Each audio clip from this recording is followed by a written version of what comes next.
Good afternoon. Let me call to order the Senate Reapportionment and Redistricting Committee, our second day that we have gathered, and we will begin as we always do with prayer. Senator Harbin, would you please open us in prayer? Thank you. Let's pray. Lord, we thank you, dear Lord, for the many blessings you've given us. We thank you for the opportunity to govern ourselves, dear Lord, and that we give ourselves a great gift. We ask, Father, that we would see the stewardship of that. We ask that you'd give us wisdom and discernment as we look over the business of the people of Georgia. And we ask, oh Father, that you would bless our state, protect us, watch over our families, our police officers, and those in law enforcement, and to protect us. I ask that you'd bless this meeting and watch over us in Jesus' name. Amen. Amen. Thank you, Senator Harbin. Appreciate that. Well, I want to welcome everyone to our hearing today. Thank you for being here, and a special thanks to the committee members that have remained so that we can begin the work of this committee. You'll find in your folders before you a few items. Number one, you will find a proposed Georgia Senate districts that has in the upper right-hand corner identified by client S018. That is associated with Senate Bill 1EX, Echo X-ray. You'll also see a draft Georgia Senate districts, which has in the upper right-hand corner a client identifier of S055. And then you also should have, of course, a copy of the rules as well as the notices for the hearings that were in your file yesterday. By way of reminder, you'll note that there's a notice for tomorrow's hearing, Friday, that will begin at 11 a.m. tomorrow, November 5 at 11 a.m. in this room. So we're going to start in just a moment. I'm going to present the bill that we have filed, that I have authored along with the help of a lot of other folks that have co-authored the bill. And also, as noted in your in your folder, you'll see what is the map version of the bill that was filed by the minority leader. And Madam Leader, you're free to present your bill today after I present my bill.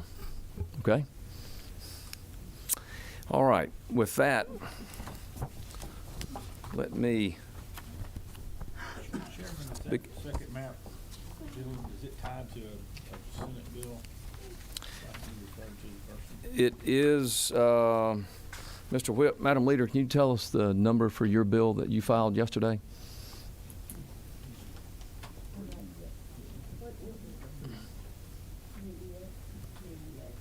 Okay, thank you. Chairman, it would have been free. I can't believe that you asked me to present a bill and didn't let me know that the bill would be in committee today.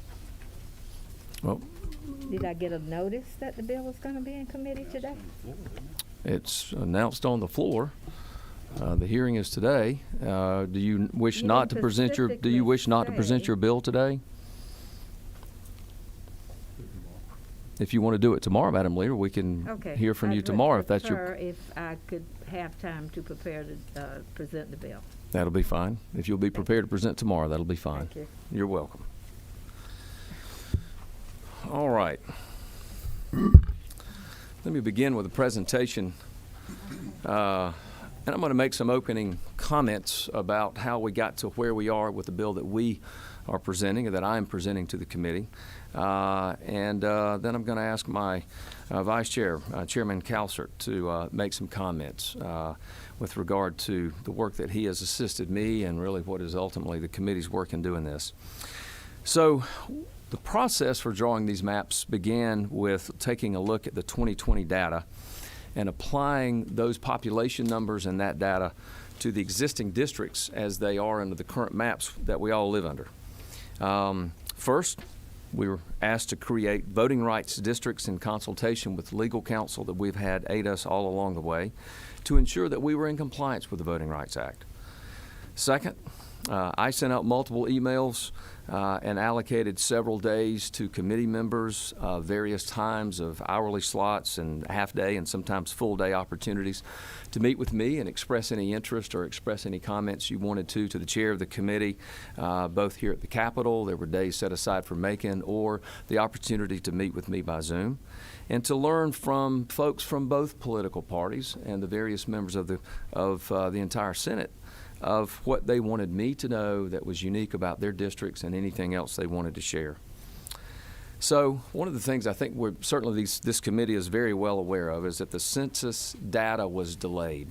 What is normally produced and available to the public in the various states by the end of March every year following the taking of the census was not produced to us until August of this year, and really in a somewhat of a confirmed way was received and confirmed by data that we received in September. So the short version is, in the normal 6 to 8 months that most committees in Georgia have to work on the redistricting process, we've had about 6 or 8 weeks. So it has been a compressed time frame with the same amount of work to be done, but done in a shorter period of time. So in addition to what I've talked about, as I related before, that we had 11 meetings, town hall style meetings around the state, 2 that were zoomed, and 9 different stretching from Dalton down to the coast. And that was very helpful for us to learn, and the folks that went to those meetings, to learn more about the districts across the state. And there are examples that I can give that probably will be alluded to during the course of this process of specific things that we learned that we tried to incorporate into the map drawing process. Third, in addition to the public hearings that we held across the state, we also took input through the website. Over the course of the 11 hearings and the numerous hours and the many witnesses that we heard from, our website portal received, I think, over 700 messages, emails, various forms of communication that were all logged and cataloged, and in fact have been logged, if you will, and available to all of our committee members. Fourth, we held an education day here at the Capitol and invited a variety of groups to come speak and address the committee about what they thought we should know as we go about doing this important work. We heard from the NCSL, we heard from the Georgia Democratic Party, we heard from the Georgia NAAPC, and we heard from other groups that came and addressed us that day. Fifth, we laid out our guidelines on August the 30th when most of the members came and met here that would govern the drawing of the maps. Those guidelines focused on the constitutional requirements of equal protection, compliance with the Voting Rights Act, including a recognition of racially polarized voting, and then the importance of jurisdictional boundaries, prioritizing communities of interest, compactness, and contiguity. Sixth, we saw the Democratic Senate plan and appreciated the input provided by the minority party. Seventh, we combined all of this in the form of our input, including some of the districts on the Democratic plan, and with the staff at the Reapportionment office to come up with a draft that is what we have in your folders and what we're going to be presenting today. We released a draft of this map on Tuesday, 2 days ago, to allow time for some comment, and we made a few basic adjustments based on the input that I have received from various committee members. So, let's talk about what's here. Well, first of all, a responsibility and a respect for our Constitution to make sure that our first responsibility is to balance the population pursuant to the direction of the U.S. Constitution. While a lot of people think this process is all political driven, the truth is, and the beginning point for all of this is, the population numbers of the state that are collected, calculated every 10 years, which necessitate a redrawing of the lines. Districts have to be substantially the same size, and we have generally drawn the districts for the Senate districts with a deviation of plus or minus of no more than 1% on the draft plan that you have before you. We've also endeavored and ensured that we've complied with the Voting Rights Act, creating majority-minority districts and new minority opportunity districts. This map has 14 districts that are majority black VAP districts. It has 20 districts that are majority non-white VAP, voting age population. So we have 6 minority opportunity districts in addition to the majority black districts. We've also been very respectful of and considerate of communities of interest. and trying to not divide counties.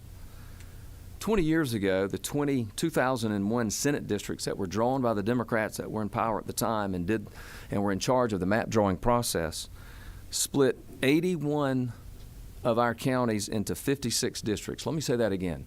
The 2001 maps drawn by the Democrats split 81 counties into 56 Senate districts.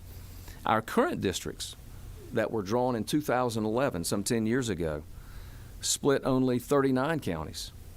And we've done better this time. The map that we have before you splits only 29 counties. And we've done that while maintaining a deviation of the population figure no more than 1% up or down from that figure.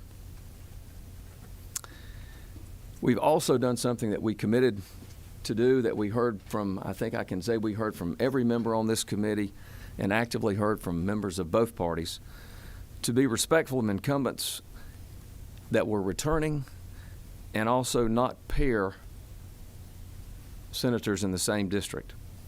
An important fact, given that the Senate plan of 2001 that the Democrats drafted paired 12 of 56 incumbents back then, including 10 of the then 24 Republicans. That was 42% of the existing Republican caucus.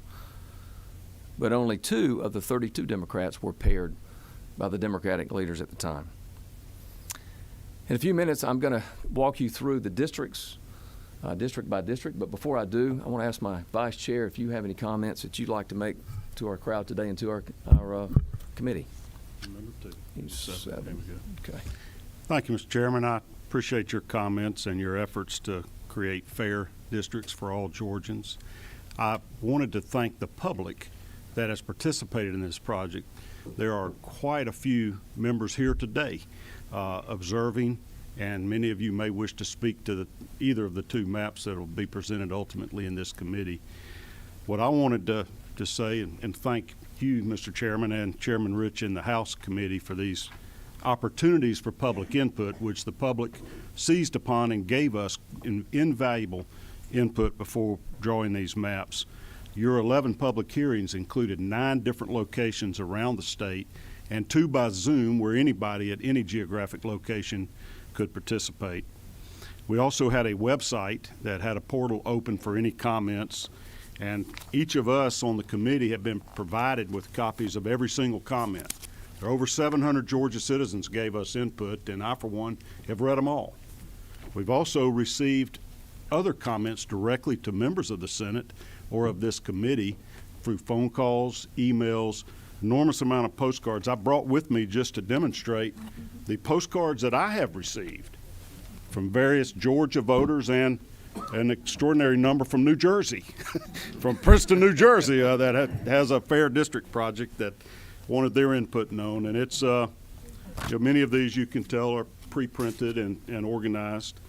But we took the comments into account, and this committee has listened to the public as we formed our guidelines. And Chairman Kennedy mentioned some of the prior problems with gerrymandering, and many of the times our redistricting maps in the past had ended up in court a number of times. And beginning with the last cycle, 2011, these identical redistricting principles were adopted to make the system fairer and make it legal, to keep us out of court, respect all parties in the process, and I'm proud to say it worked. Only myself, Chairman Harbison, and Chairman Mullis were members of the committee back then, to show you how fast there is turnover in the state Senate. So we lived by these principles, and the last time this process was completed, there were no legal challenges. The Justice Department pre-cleared the maps, and there were no lawsuits brought even challenging them, so I think that will show you they were fair. And we kept petty politics out of it. There were no pairings of incumbents. So it wasn't any attempt, like you just mentioned, of putting the people in the same districts to take out petty revenge for political reasons. We steered clear of that last time, and we will steer clear of that this time. So many of you that spoke didn't talk about specific districts, but you talked about concepts of ideas of fairness and legal maps, and I want you to know those were taken into account. And this committee unanimously, every member of this committee, regardless of their party, voted to follow these principles in our redistricting. You mentioned some of them, but I wanted to just review so we all know what standards we are holding ourselves to. First, we're going to follow the United States and the state of Georgia constitutions. These will be constitutional. Particularly important there is that the districts have to be equal sizes, as close as practicable on these Senate maps, and there will be less than 1% deviation between every district. So everybody's vote, no matter where you live in this state, will count the same as another citizen. It's not going to be one district where there's just 100 voters and each one is 1%, and another district where there's 1,000 voters and you only got 1/10 of 1% vote, if you follow the math there. Every citizen of Georgia is going to have an equal voice in electing their state senators and their United States congressmen. When we deal with congressional maps later, we will have deviation of only one person. And the computers today can get you that narrow of a margin. Number two, we're going to follow the Voting Rights Act. These maps will not be racially discriminatory according to Section 2 of the Voting Rights Act and the court decisions interpreting that. I think you will see that this committee will do that. So NAACP came and spoke to us one time. Senator Harbison, you made sure we received their written comments as well.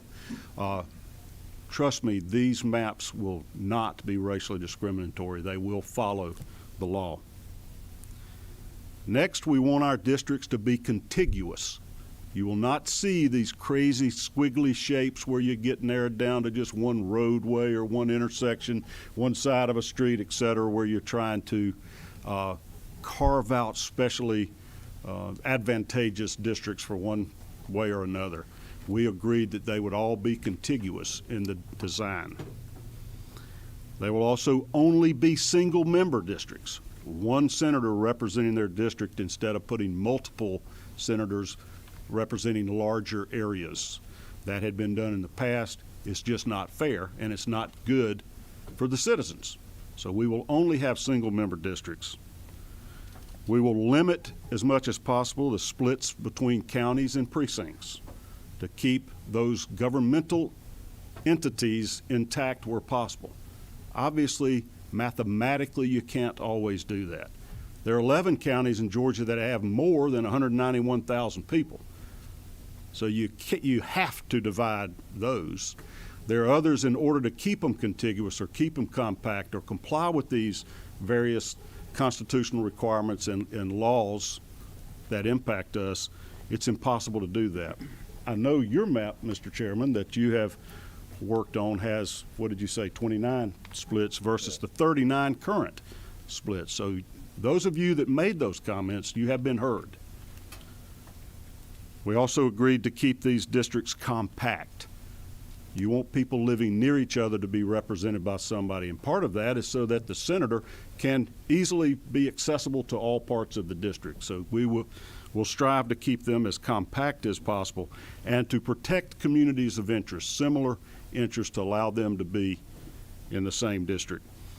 And the final is that we have as a principle that this committee has agreed to follow, that we will avoid unnecessary pairing of incumbents where you put two incumbents in the same district and only one of them can be elected going forward. So I wanted to let the public know that has been so engaged in this process so far that you were heard.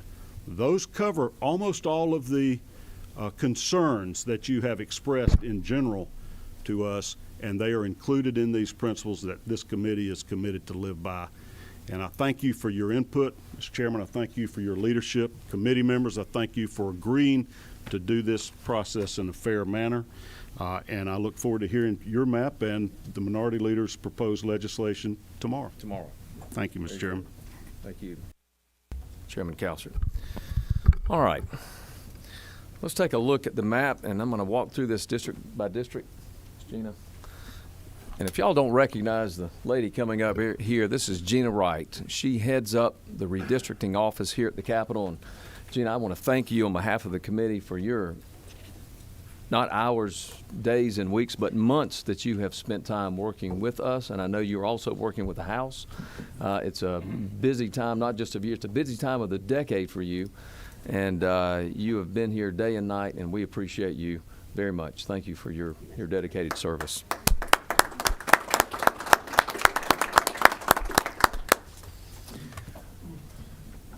All right. Y'all bear with me. I want to make sure that we have a comment or that I'm able to tell you a little bit about each of the 56 districts. So it takes a little time to go through, but I won't tarry too long. But this is important, and for the reasons that Senator Cowsert just enumerated, so that you know what the drivers were and the considerations behind the work that we've done, and so that you understand, the public understands, that you've been heard with regard to the comments you have shared with us before now. Let's look at Senate District number 1. And I'm going to refrain from calling them by the senators' names. Let's just, because these districts belong to the people of Georgia. Senate District number 1, which is Bryan and Liberty counties. They're whole within the district. They eliminate additional county splits compared to the map now, and they largely maintain the district core of the prior district. And that's something I want to repeat, and it's, you don't know from this, but those of you, and I suspect many in this room, have studied the existing map we have and can look at this and see some of the differences. And you'll see that there's substantial similarity in that we began our process by trying to maintain the maps we had, and how could we go about the necessary redistricting process based on population changes, but not make wholesale changes to the maps in the districts that we had. Senate District number 2 is entirely within Chatham County. It protects a community of interest, and it maintains an existing core of a district with a heavily minority-influenced district. Senate District 3, which are coastal communities of interest connected by a swamp area in Charlton and Ware counties. It consists of, this is the lower right-hand corner, the southeastern part of the state. It consists of 5 whole counties and only one split, and that's Ware County, which is one of the few counties, in fact, I think one of the 2 counties really in the southern part of the state that have a divided county. Senate District 4 consists of 4 whole counties with a specific split for population in Chatham County, and it maintains the core of the existing district that is in the map we operate under now. Senate District 5 maintains a minority opportunity district in Gwinnett County, up in Gwinnett. We should have brought a pointer. I got a better picture too. Okay.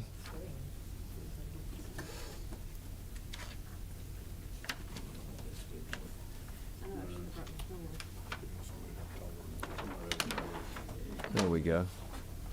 Senate District 5 to the right there. Yeah. This maintains a minority opportunity district in Gwinnett County, and again, largely maintains the existing core of the district that exists now. Senate District 6, again, maintains the district core of Fulton and Cobb counties. It protects Democratic incumbents, and it recognizes a community of interest along the Chattahoochee River. Senate District 7, this was a district that was in South Georgia. Senator Tyler Harper represented for a long time and very well the constituents in South and Southeast Georgia. He is not running for office. He is not running for the Senate anyway. He's running for Ag Commissioner. This district was moved from its location in Southeast Georgia to where you'll see in the Gwinnett County area northeast of Atlanta. It was a Republican district in South Georgia. It is now a minority opportunity district in Gwinnett County, with over 65% of the population being non-white. This is our second highest Asian population district at 21.6%, recognizing that minority growth over the course of the past decade. Senate District 8, going back to South Georgia now, which is 6 whole counties, with the only exception being Ware County. The areas where there's a lot of growth, geographic growth, is being required, but it's maintained as much as we could do so, primarily, again, driven by trying to keep counties together, where you see, with one exception of Ware County, 6 whole counties. Senate District 9, back up to the metro area. This is back in Gwinnett County. This is another opportunity district that we maintained on this plan, using primarily the core of the existing district and recognizing the growth of minority voters in Gwinnett County. Senate District 10. This is Senator Jones' district and is protected by the Voting Rights Act. We maintained it, largely including the existing district core of Henry and DeKalb counties. Senate District 11.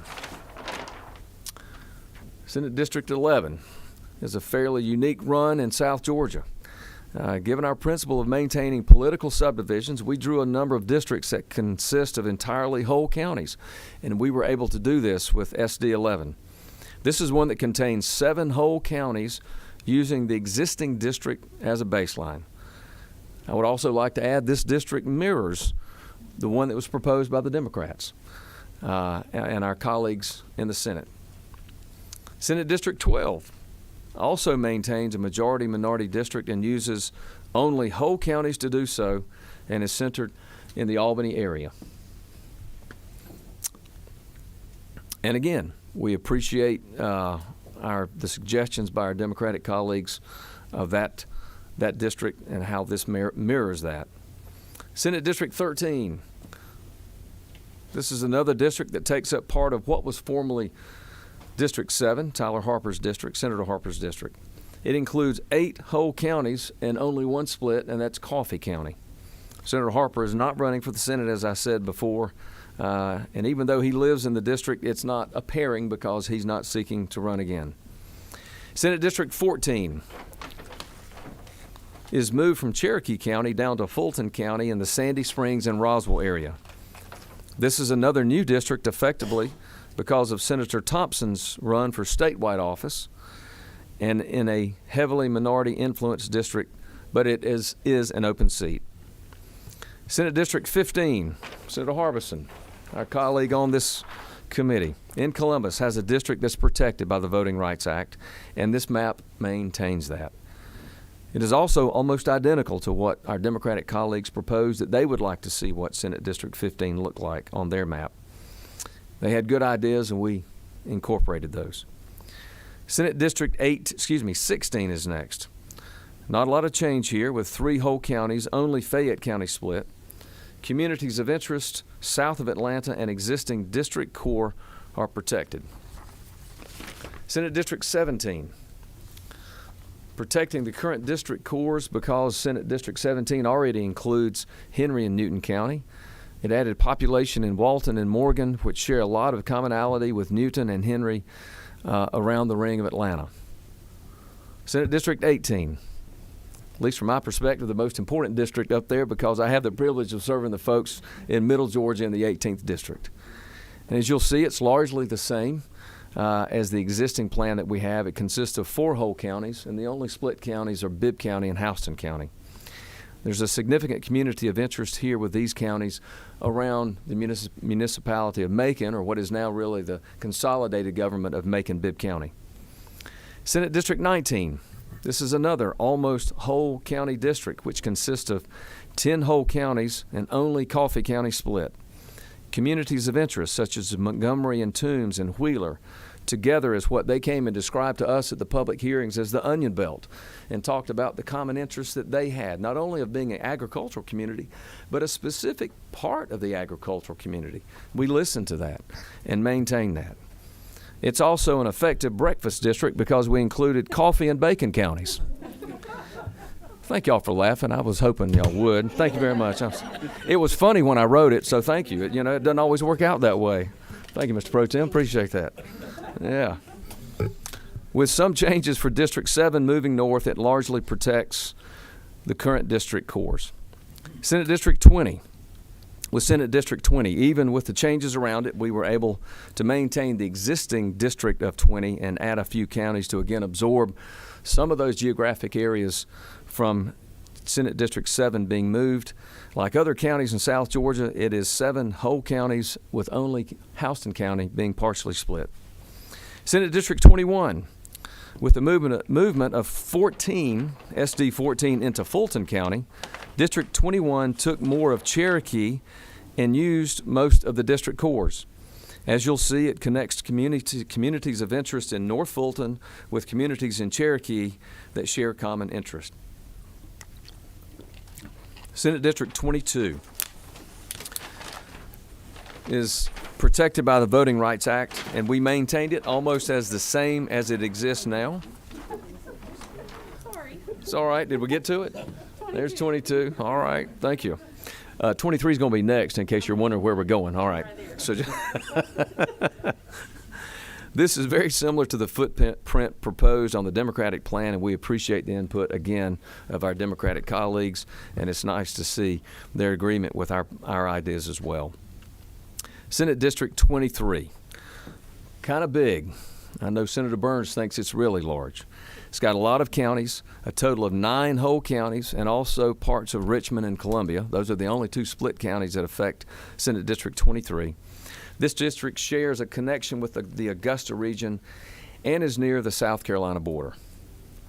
SD 24 largely maintains its existing footprint, adding Greene County.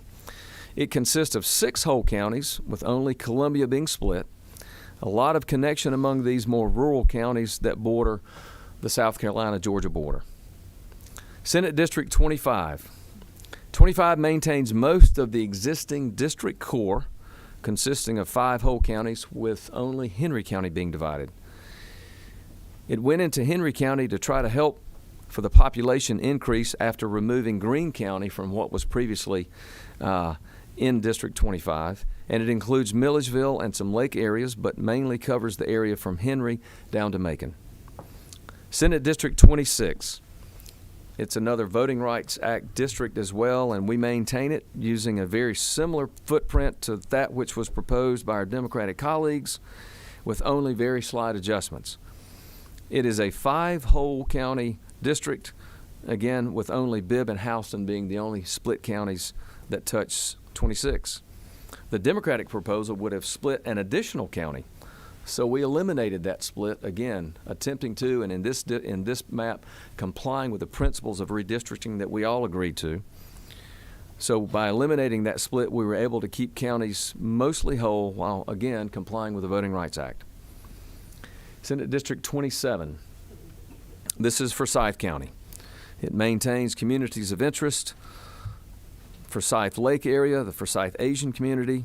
It protects current district cores and recognizes the growth, the tremendous growth that has been seen in Forsyth County. I know Senator Dolezal is nodding significantly because he knows of the growth, and he's helped provide leadership to his county as they have continued to enjoy growth and economic prosperity as a result of that.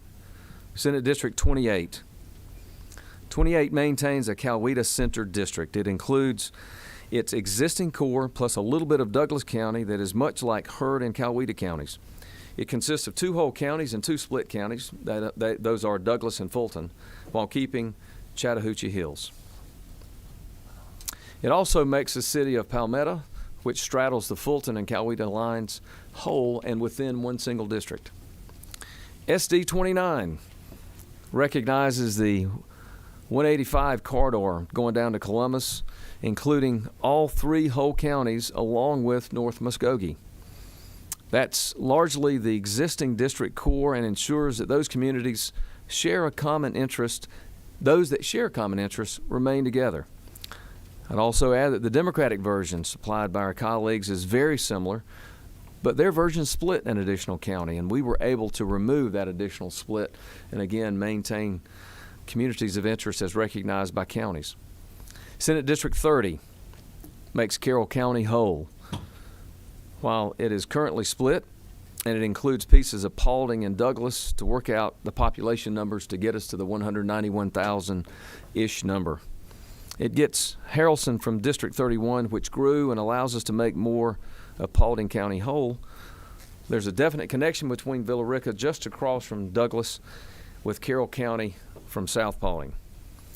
District 31, as I mentioned, 31 had grown, and by using the existing district core consisting of Polk and Paulding counties and most of Paulding County, you see how District 31 is comprised. Senate District 32, several districts in metro Atlanta we found that we had to adjust for population growth after moving Senate District 14. As a result, District 32 shifted west and north. Shifted west and north so that now it largely runs along the I-75 corridor into Cherokee County, and it connects that North Cobb into Cherokee portion that is, again, a community of interest. Senate District 33, we're over halfway, y'all. Senate District 33 is a community of interest in South Cobb and Powder Springs up to Marietta. It largely maintains its existing district core. Senate District 34 is a Voting Rights Act district consisting of Clayton and Fayette counties. We were largely able to use the existing footprint of the district, and the configuration is largely similar to that which was included in the Democrats' proposed Senate district map. Next is Senate District 35. Not unlike 34, Senate District 35 is protected by the Voting Rights Act, and we were able to use the existing footprint. Similar areas were included on the Democratic proposed districts. Senate District 36 sits right on the border of Fulton and DeKalb, and it's also a Voting Rights Act district, and we maintain the existing core of Senate District 36. This district is also very similar on the Democrats' plan, with some precincts that are set up differently, but largely very similar. Senate District 37 takes us back into Cobb County with a community of interest in West Cobb and up into South Bartow County. Thank you. South Bartow County. That district largely mirrors its existing core district core, moving north with some of the configuration of Cobb and Cherokee counties. Senate District 38 is another Voting Rights Act district where we were able to maintain the existing district core as it straddles from Fulton into Cobb along the river. Think of this one as I think this one includes Truist Park and the Battery, which have special meaning for us these days, doesn't it? Do we have a Go Braves? Go Braves. There we go. It's a very similar configuration proposed by the Democrats for their plan as well. Senate District 39, likewise, is primarily in its existing core configuration, and again is very similar to what the Democrats proposed. Senate District 40 is primarily north DeKalb County, and we maintain that existing core district, including that part that crosses just into Gwinnett County. Senate District 41, this is another Voting Rights Act district where we were able to maintain the existing district and basically match up with the Democratic proposed map. It consists of areas in DeKalb that share some commonality with Gwinnett County. SD 42, similarly, this district largely matches the Democratic plan for these boundaries along the border of DeKalb and Fulton counties. SD 43 is a Voting Rights Act district, and we maintained its existing district core in DeKalb, Rockdale, and Newton counties. It closely resembles District 43 as we see on the Democrats, our colleagues' map that they provided. Senate District 44 is all in Clayton County, and it's also protected by the Voting Rights Act. This configuration we have here maintains the core of the existing district and almost perfectly matches that which is urged upon us by our Democratic colleagues. SD 45. With the changes we made in 38, that pushed District 45 out of Gwinnett County a little bit and more into Bartow County. There's a strong connection with those northern parts of Gwinnett County and similarity with Bartow County, so those are now connected in the Senate district created, Senate District 45. SD 46 is largely Athens suburb communities of interest and includes Clark County. I know we heard a lot from the folks in Clark about not splitting that county, but it's the largest county in that area, and as you see, we had to split Barrow and Jackson as well, driven by the population numbers of that very populous area and very growing area. And sometimes population ends up as makes it very difficult for us to avoid splits, but good for those areas that are growing and where population is increasing. Senate District 47 largely maintains its existing district core, taking more of Clark County into this configuration. Senate District 48 shifted a little bit from Fulton into Forsyth in addition to Gwinnett. It now includes Johns Creek and some of the faster growing areas in South Forsyth that share a common interest with parts of Gwinnett. It's largely a suburban district that has a lot of continuing growth. Senate District 49 maintains the historic Senate District 49, with all of it located within Hall County. That's been a place for a long time. That district's been in that place for a long time, and we continue that here. Senate District 50. Senate District this Senate District contains a community of interest with the mountains and the areas along the South Carolina border. It's largely whole counties with just a few splits for population, 6 whole counties and splits only for White, Hall, and Jackson. Senate District 51 has 6 whole counties with only White County being split. Again, it's a mountainous area with similar communities of interest. We heard when we were on our tour of the state from the folks in Pickens County when we were up in Dalton that they asked us to consider putting Pickens together. It's currently split, and we did that. We've made it a whole county, and pleased that we can offer that and respond to the request of the constituents of that area. Senate District 52, it protected the current district cores, again, communities of interest that you find in Bartow and Floyd County, and it also helped to get Bartow more as a whole county or closer to that instead of being split up as much as it is under the current maps. Senate District 53 consists of 4 whole counties. The Chattanooga border has communities of interest. It added some population in Floyd because of the numbers that we had to get to reach that, Mr. Chairman, but we've got you covered. Senate District 54, 2 whole counties, only Gordon County is split. Northwest Georgia mountains are a community of interest along with connections in Calhoun, which is made whole, and also with the Dalton area. Just 2 more, y'all. Senate District 55, back in Gwinnett County. District 55 is protected by the Voting Rights Act and largely matches this proposed district in the Democratic plan. And finally, Senate District 56. This connects Roswell with East Cobb and up into Cherokee County, connects the suburban areas of interest that are in that geographic area, and those are now contained in Senate District 56. Thanks for your patience letting me get through that, but I wanted to share with you on behalf of the folks that have worked and also for the benefit of the committee as well as the benefit of the public, some of the basic markers that we have that were drivers behind why you see the map before you that we have. So with that, members of the committee, that is a presentation for our bill. Senator Anderson. All right, let's turn you on for folks that may be live streaming, okay? What's your number? 3. Okay, gotcha. Thank you, Mr. Chair. You mentioned that a couple of districts were open seats, and I remember here you saying District 14, and did you say District 7? Yes. Okay. Yes. That's just one for clarity. Thank you. And remember, 7 is Tyler Harper's district that was in Southeast moved Georgia. to That's Metro. now moved. Yes. Okay, thank you. Yes. Thank you. You're welcome. Madam Leader? Yes. Not the last one, but the next to the last, which is 55, you said it was mostly in Gwinnett County. It's obviously that's not correct. It's I misread my notes. Where? 55 it, involves. It's DeKalb and Gwinnett, Madam Leader. Yes.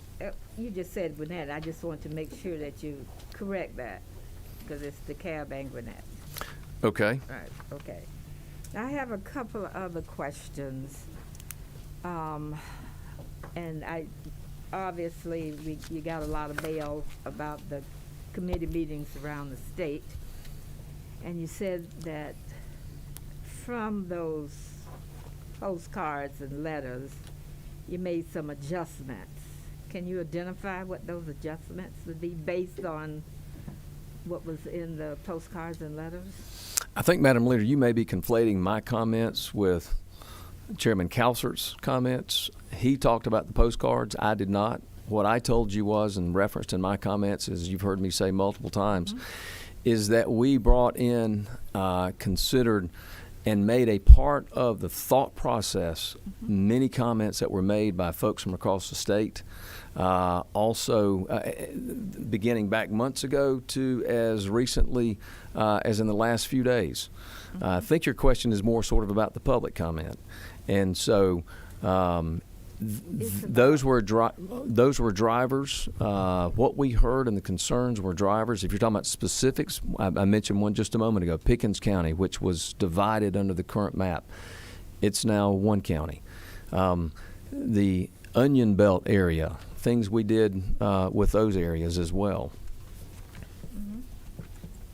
Well, Chairman I just Cowser, wanted did to you know want to what- add to that? There was a question, I think. Okay. I just wanted to know what some of the adjustments might have been. And also, as you went through each district, Bibb County, for example, you said they were split between two counties, two districts? No, Bibb is split 3, just like it is now. Okay, but you said 2, and I wrote that down. Okay, well, I'll thank you for that. Let me correct myself. It's divided among 3 districts, just as it is now, currently.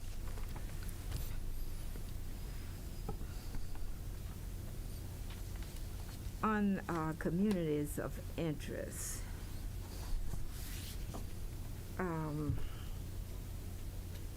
how did you define, what criteria did you use when you were drawing? Well, I know you didn't draw the map, but when the maps were being drawn, how did you define the communities of interest? Madam Leader, I don't know that one can answer that question. That's in all fairness, that's an overly vague question. But let me try to answer that in this regard. As you're well aware, how did you determine where they were on the map? let me try to answer that for you. Okay. All right. There are numerous and differing types of communities of interest, and so looking at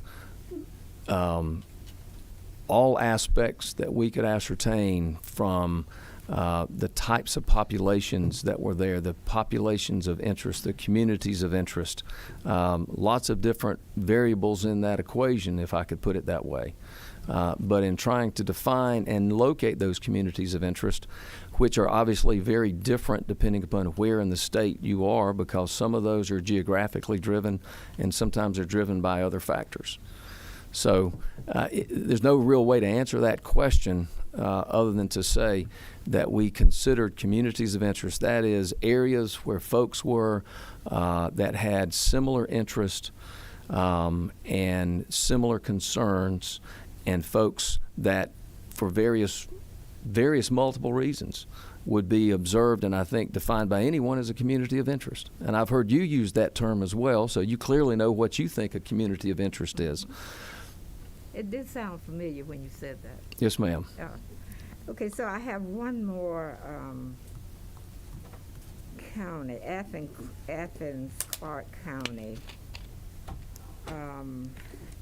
In Athens, several people requested that they be unified, that it just be one Senate district so that they would all be together. But it's still divided between 2 Senate districts. How did you determine that it would still be divided and not all put together? I would answer that a couple of ways. First of all, as I said at the top of my comments, these decisions and the redrawing of the maps are driven by population. And Clark County has a significant, I believe, over 100,000 people in that one county alone. Geographically, it's smaller than most of the counties around it, but the population is significant. That, just like as you see in various other areas of the state where you have highly concentrated areas of population, makes it difficult to have that as a single Senate district, number one. But number two, obviously lends itself to being represented by more than one person. And then my third answer would be it's difficult if you've been through this process, and I think you have, Madam Leader, you know that taking any one district out from the rest of the map and looking at it in a vacuum is not really a realistic or a fair way, because each district has a connection to the districts around it with regard to the ability to create an appropriate and legal district is contingent upon your ability to fashion other appropriate population-driven legal districts around it. So you can't just take it out by itself and look at it. So I would give those 3 or 4 responses as to probably the basis of how Clark is seen on the map. And I would also point out for you what you already know, which is it currently has 2 senators. And so it's not been split additionally for a third, which some of the population metrics would suggest it could have and should have been split in 3 Senate districts. Okay, I said I had one, but I do have one more. Yes, ma'am, you can have one more. Senate District 48 was a little over 6,000 above the ideal number. Each Senate district has an ideal number as well. And as it exists today, it's a majority-minority district. 60% of the voting age population in the existing district were minorities. But in the proposed district, only 47% of the voting age population are minorities. The black population was reduced by 20,000 in the proposed district. The Hispanic population is reduced by 15,000 in the proposed district. So that means that the proposed plan turned the majority-minority district to a majority-white district. Can you tell us why all that happened in District 48? Well, again, Madam Leader, you're looking at 48 and taking it out, and you're ignoring the other 55 districts around that. No, I'm not. Well, yes, you are, because what you're not recognizing is the population drivers in the districts around that, which are majority districts, or the districts where we specifically accounted for and considered communities of interest, for example, Asian population or Hispanic population. So you can't take that one district and say it's somehow been diluted without looking at the strength created in the districts around it. But Vice Chair, do you have any? But it was absolutely diluted. I could add to that a little bit. You're making the assumption you're aggregating every minority in that county and saying it's a majority-minority by including Hispanic, Asian, and African American and Caucasian people. That particular county, Gwinnett, is a true melting pot. I don't know that any one racial category or ethnic category has over 50% of the voters. So it's impossible to do anything other than this is not a voting rights protected district. And so it's an area where you're going to have a mix of all different races and ethnic backgrounds. You're trying to aggregate certain ones that you would like to have a majority when I don't think the law says that. We're trying to get areas that are compact, contiguous, and are communities of interest together regardless of their race unless they're protected by law. I'm looking at the numbers. Gwinnett County. It only needed a little over 6,000. Well, you only needed to move a little over 6,000 people. But you can't make that a majority African American district. You're adding other ethnic minorities to aggregate. So it is not discriminatory against African Americans. I wasn't particularly talking about just African Americans. It's just a minority. It was a majority-minority, but now it's majority white. Well, what the chairman's telling you that to do what you would like to do, you probably have to go south and you interfere with the Protected Voting Rights Act districts that have been maintained with minority-majority. It's just such a puzzle fitting all the pieces together.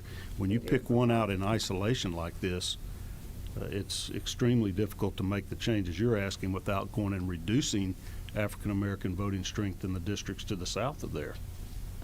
If I could add specifically, you have to look at District 7 and 14 under this map that adjoins District 48.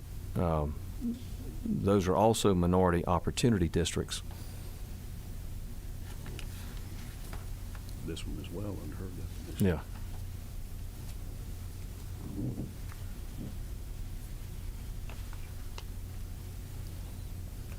I'm done. Okay, thank you. Yeah, yes, sir. Senator Harbison. Thank you, Mr. Chairman. In a forward-looking sense, based on some of the Excuse, are you comments- three, Senator? Are- I'm number 3, sir. Yes, sir, I've got you on now. Based on some of the comments we heard on the trail, listening to people around the state, and where we are now as it relates to getting input about the maps we've seen that's drawn, what's the plan for this particular hearing and others to get that kind of input regarding how the maps have been configured? Well, we're having public comment today. That's for this committee to hear and receive. Number one. Number two, remember, and I hate to sound like a broken record, but what got us here was not just we all showed at the Capitol today. We've had multiple hearings around the state. We've received 700 plus comments, which have been reviewed by many of the members on this committee. We've had almost a full day of education day here at the Capitol.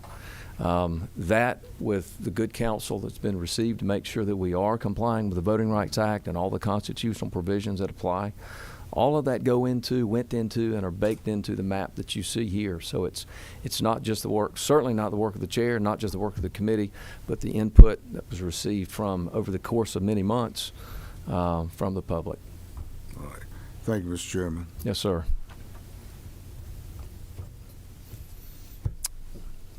Senator Jones, what's your number, sir? What's your number? 11. Okay, you're on. Thank you. Thank you. So I'm just asking this because I'm not sure the answer. So on dealing with the Voting Rights Act, because you kind of mentioned voting rights districts, and then of course you have districts that are not already covered. So my question then becomes, what kind of guardrails or metrics was used to ensure that the districts would comply with the Voting Rights Act? And is it two different? It may be the same thing. Is it I'm sorry, could start over again. What kind of metrics or guardrails are used to ensure that you are actually complying with the Voting Rights Act within each particular district? So in other words, is it a percentage of African American vote? Are we combining all minorities together? I'm just asking how that's determined. And are you separating it out? Because you did say, well, this district is protected by the Voting Rights Act, and this one is, I guess, a regular district. But in reality, the Voting Rights Act just protects everyone. So I'm just asking, what kind of metrics are we using to ensure that the districts do comply? Senator Jones, I would say, first of all, as a lawyer, practicing lawyer, you recognize that the Voting Rights Act is not capable of just saying it is this, to distill it to one sentence, or it is a particular metric. As you know, it's changed over time. There have been sections that we're no longer under, some that we are, and also I'm sure you're aware that the appellate courts and the Supreme Court are even there is disagreement over exactly what the application of the Voting Rights Act means today, and so there are different drivers there. I would just further answer by saying that with the aid of legal counsel telling us with their able counsel what was understood and is understood at this time to be compliant with the Voting Rights Act is what drove the decisions that were made for the lines that were created. So I guess the answer is be based upon what legal counsel kind of said, because we would be in agreement to say the VRA would not necessarily to apply when you have, I guess one of my questions, let me further expound on it. So in other words, you wouldn't be including all minorities when you're discussing VRA protection, is that correct? Or are you just strictly more or less looking at African American voters? Because there is a question in the law about do you include all minorities and say that that's a protection, or do you just do African American voters? So that's kind of like what I'm trying to get to.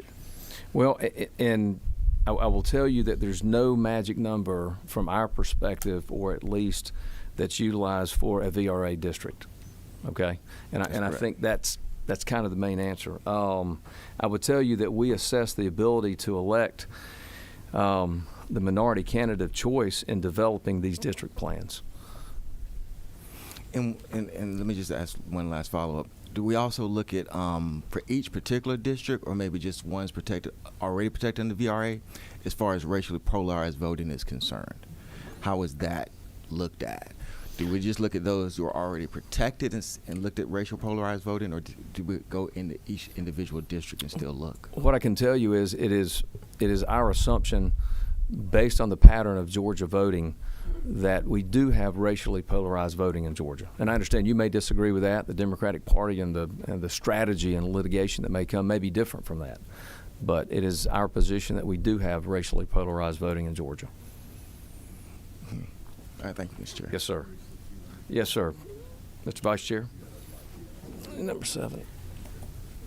Mr. Whip, I was involved in some of the conversations, and the legislature has hired counsel to assist the entire legislature in a nonpartisan fashion, just like the map drawing office is nonpartisan, to advise whether or not these maps are in compliance with the law and with the Voting Rights Act. And of course, they know more of the specific legal issues, like you seem to be very well versed in, better perhaps than I am. But these maps were run by legislative councils, especially hired legislative council that have voting rights and election law expertise, and told that these are compliant with the law. We may not know the exact phraseology, and they were equally available to both parties, and I think the Democratic Party had separate counsel on top of that, giving advice to make sure that your maps were compliant. Oh, I totally understand. I agree. It's a very complicated area. That's what I was just trying to. But figure out how to these do it. maps were vetted by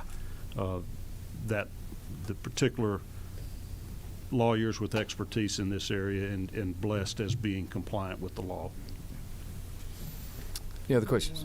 Yes, ma'am. Senator Andrews, number 3. Okay, gotcha. Yes, Senator ma'am. Harbison, number 3, but wait, it's number 3. So I do have a question now about the Chatham County area. So I'm looking at District 4, 1, 2, and 4, and it looks like the District 4, when it gets to Effingham County, like the Can you hold on, Senator? Give me a second. Get that in front of okay. me. Okay, go ahead. So I'm looking at 1, 2, and 4. Okay. Okay, and when we get to Effingham County, it looks like the yellow ink just kept running it over into. It wouldn't stop until I don't know. It just. So is it 3 counties now? Is Chatham 3 counties now? Yes. Or is it Yes. 3 districts? I mean, I'm sorry. Not 3 counties. 3 yeah. districts. 3 Yeah, districts. 3 yeah. districts. It For the will be- record, it will 3 be- districts. It will be served by 3 state senators. Yes. So I guess yeah, that was a little obvious because of the color. The Right. yellow just kept running on down. Any other questions? Now, is that in compliance with the Voting Rights Act? Yes, we understand that it is. Okay. Yes. District 2 is a Voting Rights Act. And District 2 is a Voting Rights Act district. District. Okay. So it's the And population more than. and you'll see, Senator. Well, you can't see from this, but our colleague who serves SD2 would tell you there's very few changes, except to accommodate the population shifts that was necessary. Otherwise, it's largely the same district that he had. Okay. Thank you. Say something about the district that is 9. I'm sorry. Yes, ma'am. Gotcha. You're on. It seems that there are several other counties that are unnecessarily split into multiple districts as well. Not just Chatham, but Bibb, Douglas, Henry, and Athens, Clark County, where there was minority population. It seemed that they were split and that the minority population was divided between those 3 counties, because all of those have 3 counties, well, except Athens, Clark, they have 2. Madam Leader, I guess my first response would be, if I'm not mistaken, from the bill that y'all proposed, y'all split far more counties than did our map. Well, that So if may we're be, going to but I'm just not- look at splitting counties and say that's not a good thing to do, y'all might want to take a look back at your bill before you present that tomorrow, because y'all have split a lot more counties than we have with this We one. might have, Mr. Chairman. Not but might have, it is, Madam Leader, it is. I didn't say we didn't. Okay. I said that may be, but these seem to be split unnecessarily so. I would disagree with Without you. any reason to split them. Well, I think if you'll look, these are large population areas, Madam Leader. That's where you have to split. That's where maintenance of all the obligations we have, not just to that one area, but the districts around it, require that in most cases. And if you'll also look, what you'll see, Madam Leader, and I haven't compared to your proposal, but you'll see that the Chatham 3rd District, that is having 3 districts, 3 senators serve Chatham County, was necessary to make the surrounding counties whole. I would ask you to take a look at how nicely the counties around Chatham County are whole counties. That was in part enabled because of Chatham being served by 3 districts. Okay, I'll take a look. Yes, ma'am. All right. Looks like we've maybe concluded the questioning from the committee members now, so I want to be respectful for you folks that have traveled. We've got a sign-up sheet. Ms. Farmer?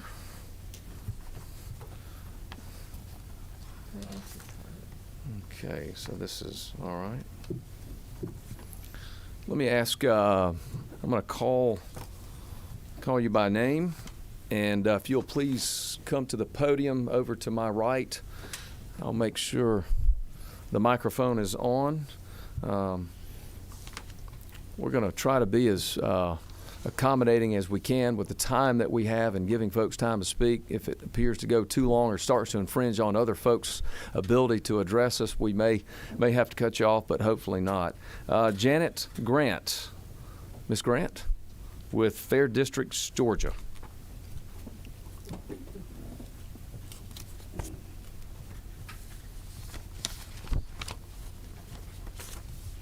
Thank you, Chair Kennedy and members Yes, of ma'am. the What is committee. her? I really do appreciate the walkthrough that you did. Ms. Grant, hold on just a moment. I want to make sure I get your microphone on. There we go. Okay. Okay, I think you're on now. Thank you. Okay. We appreciate the walkthrough that you did. We know that you had a hard job here, but we do think that there's some opportunities for improvement, and that's what I'm here to speak to today.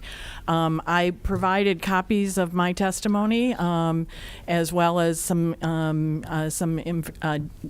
analytics that we've done that we thought might be helpful to share. So my name is Janet Grant, and I'm Vice Chair of Fair Districts, Georgia. We're really pleased to have the opportunity to present to you today. Fair Districts, Georgia is a grassroots citizen organization that's solely focused on advocating for fair redistricting. We're nonpartisan, nonprofit group of volunteers from across the state, and there's a number of our volunteers here with me. You're going to hear, I think, from a couple others speaking from their personal perspective as well. I'm here to share with you the analysis by Fair Districts and our partners at the Princeton Gerrymandering Project of the 2 proposed maps for State Senate. The one that we just heard from Chairman Kennedy about, and also we have some thoughts on the Democratic Senate Caucus map. The Princeton Gerrymandering Project was formed in 2017 by Princeton professor Dr. Sam Wang, and is now one of the country's premier analytic resources on redistricting and gerrymandering. Princeton's analysis provides a nonpartisan, independent, objective set of analytical benchmarks for measuring the fairness of proposed maps. The benchmarks test for partisan bias, minority representation, and competitiveness. To create these benchmarks, Princeton drew 1 million simulated maps for the state Senate using that 2020 census data. These maps comply with the laws and traditional redistricting criteria. The benchmarks really create a range of acceptable values within a bell-shaped curve. We've tested the 2 proposed maps against these benchmarks, and I'm going to share with you the results. First, on partisan balance. The Senate committee map that we just heard about is a partisan choice. With 33 Republican and 23 Democratic districts, this map falls, unfortunately, outside of 99% of the million maps in our benchmark, which allows for 28 to 32 Republican districts and 24 to 28 Democratic districts. The Democratic map does fall within the bounds, and therefore we consider to be fairly balanced. On minority representation, the current state Senate map provides minorities 34 districts in which to elect candidates of their choice, 20 districts in which minorities are the majority, and 14 minority influence districts. The map that we just heard about maintains those 20 majority districts, but it has one less minority influence district at 13. The Democratic map, on the other side, provides 22 majority districts and 12 minority influence districts, so it's better for overall for minority representation. From a competitiveness standpoint, this Senate committee map only has 1 competitive district, which is fewer than 95% of the million maps in our benchmark. The benchmark predicts that we could have as much as 9 competitive districts. The Democratic caucus map provides 3 districts within the benchmark. So overall, the Princeton grade, this is not a fair districts grade, the Princeton grades the Senate committee map as an F because of the partisan issues and the competitiveness, and the Democratic caucus map actually got an A. So we would encourage you to reassess this committee map and address 3 opportunities for improvement. First of all, to adjust it to allow for a fairer partisan balance to fall within those benchmarks, and to create at least 2 additional competitive districts and 1 additional minority influence district. Really appreciate your time today, and I know there's a lot of other folks to testify, but certainly open to any questions that you may have. Thank you, Ms. Grant. I think Senator Cowser has a question. Yes. Thank you for presenting today. So did these people up at Princeton University take into account the principles of redistricting that this committee agreed to, including not dividing counties where possible? They took into account kind of traditional redistricting criteria, which that is one of those criteria. How many counties does those plans The million maps, I mean, obviously Any all of of them them as are a few as little 29? different. In terms of, I don't know that number. I can certainly check and get back to you with And that. it sounds like the big beef on partisanship is Princeton would like the state of Georgia to have 32 Republican senators. We currently have 34, but this map calls for 33. Did I hear you right on that? Yes. So they're mad that there's one more Republican Well, senator, even though it's there's not- one less under this plan than current? I wouldn't say they're mad. I would say that there's 99% of those million maps that provide for that benchmark, and so there's an opportunity to improve both the balance from a partisanship perspective and from a competitive perspective. So they're thinking it's partisan to reduce the majority by a seat. The people drawing the maps that could have built 35 or 36 Republican seats if they wanted to be partisan, instead have reduced the number of Republican seats, but Princeton, New Jersey thinks that's unfair. Well, I would say that what Princeton is doing, what we're advocating, is to reflect the changing demographics of Georgia, and we have an increase in, and your map reflects that as well, an increase in the urban areas, an increase in diversity, and there's opportunities with this map to increase that as well. And as I understood you, this map has 20 minority districts. Yes. Majority, and 14 minority influence districts. A total of 34 that are intended to benefit and make it possible for minorities to be elected. And Princeton says there should be, or the Democratic map says there are 22 minority majority and 12 minority influenced. I'm saying that's 34 one way, 34 the other. Both of these two maps, and Princeton doesn't like either one of them from that standpoint, except they prefer the Democratic plan.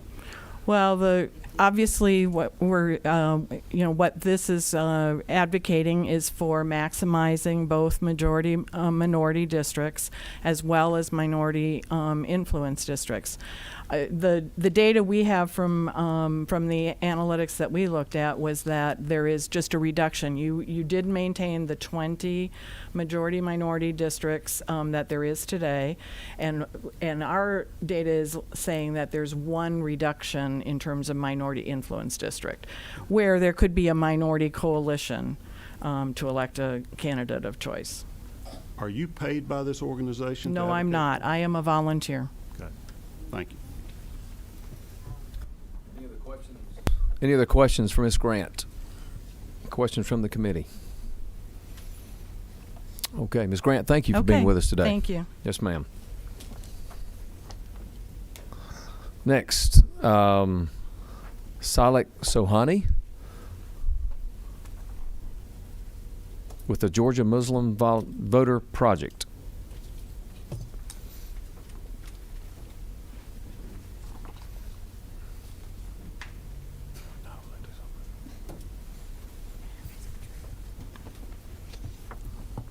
Good afternoon. You have the floor. I appreciate it. How's it going? Hope everyone's doing well. Thank you. Hope you are too. Thank you. Appreciate it. Yes, sir. My name's Salek Sohani. I'm with Georgia Muslim Voter Project. I don't know if you can see the logo. Yes, sir. I'm a senior community organizer with this organization. It's also known as GAMVP. We're a nonpartisan organization, and we're dedicated to elevating the Muslim, the immigrant, and the POC voice through voter registration and other forms of civic engagement within and across our communities. GMVP serves communities that have been underrepresented in our state for far too long. And the communities that we serve, the Muslim, the immigrant, Black, and brown communities, we're far from being civically apathetic, and we desire to be fairly represented through the redistricting process. And I'm here this afternoon to share our community's demands, as draft maps have now been released. Primarily, there's a need for additional transparency, and for months, the public, and specifically my community, has pushed for the maps to be made public as soon as possible to provide ample time for meaningful review and public input. Instead, they were only released on Tuesday, which happened to be election day and one of the busiest times of the year for all of us, right? And I only found them, personally, because I happen to follow the General Assembly's Twitter pages. That was the only place I found them. I looked everywhere else, and that's the only place I could find both the House and the Senate maps, on Twitter. And I can guarantee you that the majority of my community members, of our community members, they don't have a Twitter. And even if they did, I doubt that they would follow the General Assembly's page. And so simply put, we deserve better. We've repeatedly called for increased language accessibility, and I know I spoke about this in Augusta as well. And those requests have not been met. We've got 49.7% of Georgians who identify as Hispanic or Latino, Black or African American, Asian and Indigenous American. And yet, many Georgians and many of these Georgians do not primarily speak English. Yet, all communication related to redistricting has only been present in English. And I've also yet to see any sign language interpreters present at any of the public hearings or at any of the committee meetings, and I know I brought this up before as well. And this alienates our community members who are hearing impaired. All of this being said drastically reduces our community's accessibility to you all and to any information regarding the redistricting process. Furthermore, the newly drawn district maps should reflect Georgia's increased diversity, but to our dismay, they do not. And these maps, unfortunately, do not follow the guidelines that your committees have put forth following the public's input. And so, I urge you all to reconsider these maps, please, and ensure that they are even more inclusive and even more reflective of Georgia's rapidly changing demographics. as the senators that represent all of us and represent all Georgians and what we believe to be the great and diverse state of Georgia. I know that we can and that we should do better. Thank you so much. You have a good day.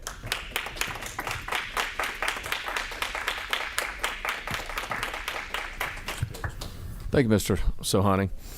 Next, Stephanie Ali, please. Stephanie Ali.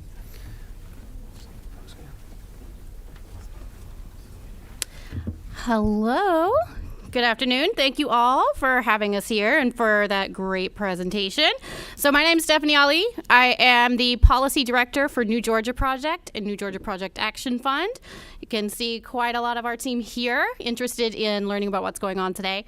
So over the past few years, we as New Georgia Project have witnessed the growth of Georgia on the ground across the state. We have seen it be driven largely by people of color and by urbanization. We believe that this growth is powerful, this growth is good, and the people who are driving this growth deserve a fair and equitable representation in this process and in these maps. But what's going on, we don't feel like that's policymaking. This is deck stacking. What happened here is our elected officials have drawn a map that is determining our representation for the next 10 years, and you're being able to cherry pick your voters and skirt the very thing that equal representation would provide, which is accountability. You release this information, as people have mentioned, not only while we were waiting on the election results, but during the World Series. And now you're having hearings tomorrow during a historic parade where half the city is going to be involved and multiple school districts have closed.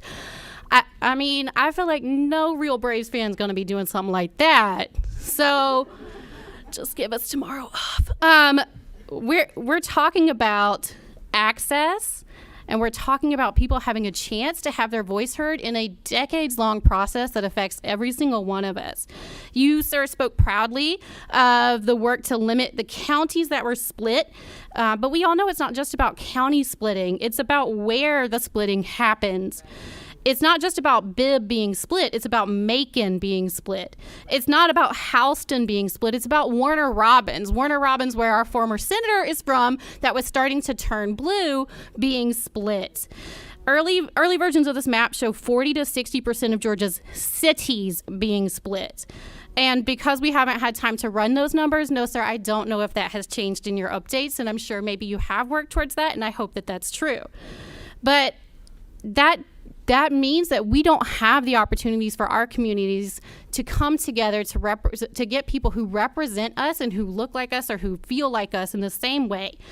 It also is not missed on anyone in this room that when Madam Speaker tries to point out specific questions about specific districts, it's implied that only the whole matters, that you have to take the whole instead of looking at one district, which is really funny because I worked here in 2015 and it didn't seem like we had any problem focusing on only Henry County at that point too. Anyhow, so I'm asking a couple of things. One, I'm asking how people in the public, the general public, the people who are here today, can submit our suggested maps to the committee, the people who might have missed the road trip. I appreciate the postcards. I appreciate the logged records from the website, but how can we submit maps that we might suggest are better? The other thing is I'm publicly calling on this committee to, instead of providing 2 days for review and input, to provide 2 weeks of time for the community members to be able to review, to measure, and to comment on maps before any action is taken. This is critical. This is about our future. It's not about party affiliation. It's about fairness, and it's about prioritizing our voters. The current maps nearly eliminate competitive districts.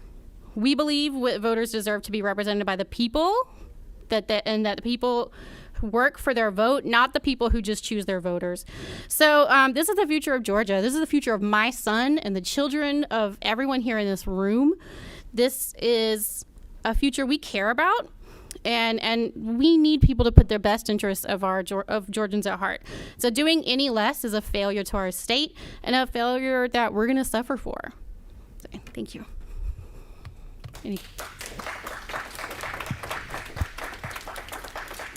Any questions for Ms. Ali?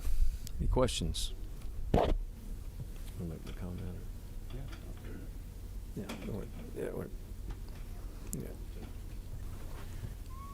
You asked a question that's a legitimate question, is how can an outside group have their map considered? Apparently, the folks in New Jersey have drawn thousands of maps, or million, I can't remember how many, million maps. They haven't presented one to us, but the way to do it in this process, I mean, the data has been there for everybody to review since it was available to us in late September, as the map people, the New Jersey mappers have proven. And the way for a citizen to have their map considered by the legislature is to persuade your senator to introduce that map as legislation, just like the minority leader has introduced a map and the chairman of the committee has introduced a map. So if you could present those to them, they have, and they are persuaded that that's a better map than these that are under consideration, they can be considered by us in the legislative process. I hope you don't make us be here too many weeks. You know, we didn't pick the dates, and we didn't dream the Braves could win the World Series with You Soroka didn't have and that Acuna dream? both injured, but we're excited for that. But Now, I believe as an Athens man, you would have a dream of successful teams. I'm looking at the national championship. We're going to be out of here by January 10th or whenever it is. Yeah, let's hope. Back into them. But I would don't ask tell my wife you want me to stay in here till Thanksgiving, or you're going to be creating some serious my problems. mama too. But let me say, sir, I do want to ask you, having been on this committee before, as you mentioned, do you believe that there is enough time with a vote scheduled to happen tomorrow for people to be able to input? I know New Georgia Project has, 50 maps currently that were community of interest drawn maps by people all across the They state. have time to introduce, if they can persuade a legislator to introduce them. And this website's still open, by the way. I don't remember seeing any proposed maps submitted to the website yet, so I don't know what the. I believe right now the website doesn't allow you to to make attachments. So that might be something that the technical Mail them to us, side drop can them by our update. offices, whatever you'd like to do. All right. We're here. So I'm gonna make my suggestion one more time, just to let us all go to the parade tomorrow. Thank you. You're welcome to. We Yep. bet you had your chance to speak You- today, so go on to the Yeah. parade. Go, Miss Ollie, go Braves. Miss Ollie, you're invited to go to the parade. I know, but I gotta be here with y'all. Thank you. No, you don't. That's my point. You can go to the parade. Yeah. All right. Thank you, ma'am. Appreciate you being here. Cynthia Battles.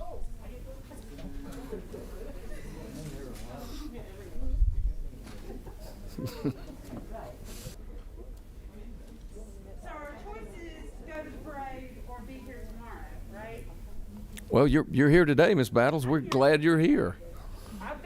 I was en route to a committee hearing at one point while watching my son get married on a live stream. So I promise you I'll be here. All right. We're Hi, glad everybody. you're here. My Welcome. name is Cindy Battles. I am the Director of Policy and Engagement for the Georgia Coalition for the People's Agenda, which, as many of y'all know, was started by the Dr. Joseph Lowry, who was a lieutenant for MLK. I appreciate that every time we have these meetings, we get sort of a history lesson of gerrymandering, because what we're saying is gerrymandering is wrong, right? That is something we all agree with. What kind of gets left out of these lessons is that after Republicans were able to take Democrats to court to get the maps overturned, and hear me say, Democrats who were here when y'all gerrymandered these maps have done a disservice to the Georgians who vote, not just because you tried to disenfranchise them, but because for the next decade, every time we bring up gerrymandering, Republicans say, well, Democrats did it. Gerrymandering is wrong no matter who does it. Right.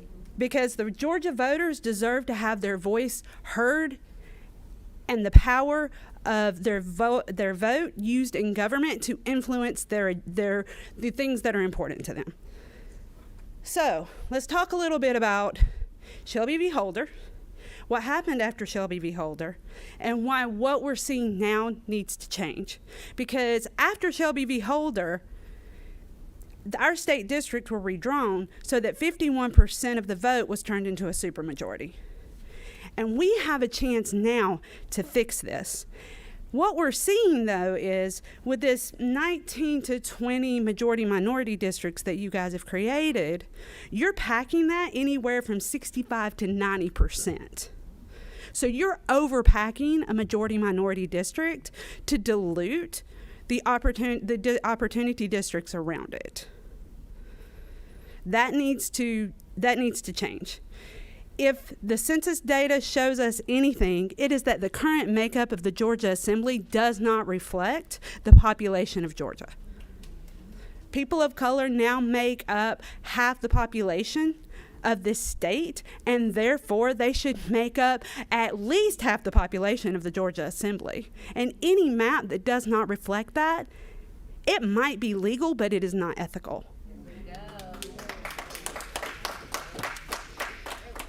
I'm happy to take any questions. Any questions for Ms. Battles? Any questions? Ms. Battles, I don't see any questions. Thank you for being with us today. Thank you. Yes, ma'am. Yeah.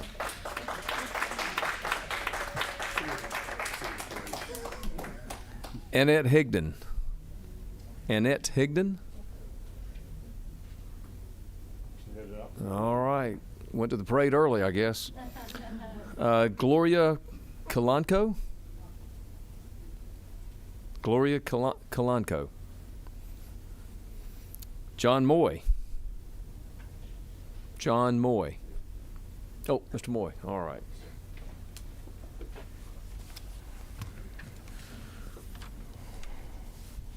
Yes, Mr. Chairman. Doing well, sir. And our Thank you. leaders, good to see you again. Nice to see you. Butch and Mike, always good to see you all very much, and thanks for having us today.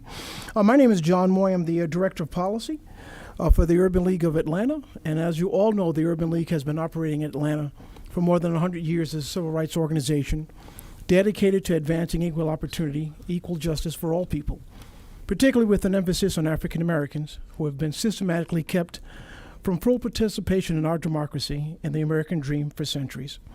Mr. Chairman, as you know, and as you are aware of the demographic changes in our state, have increased the numbers of voters of color tremendously. The census in the last 10 years, since the last decennial census in 2010, Georgia's population has grown substantially, as we all know, and has become increasingly racially and ethnically diverse. According to the 2020 census data, the total population of Georgia is approximately 10.7 million and is one of the 5 states with the largest increase in total population. The Hispanic and Asian population has increased in all 14 of Georgia's congressional districts since the 2010 census.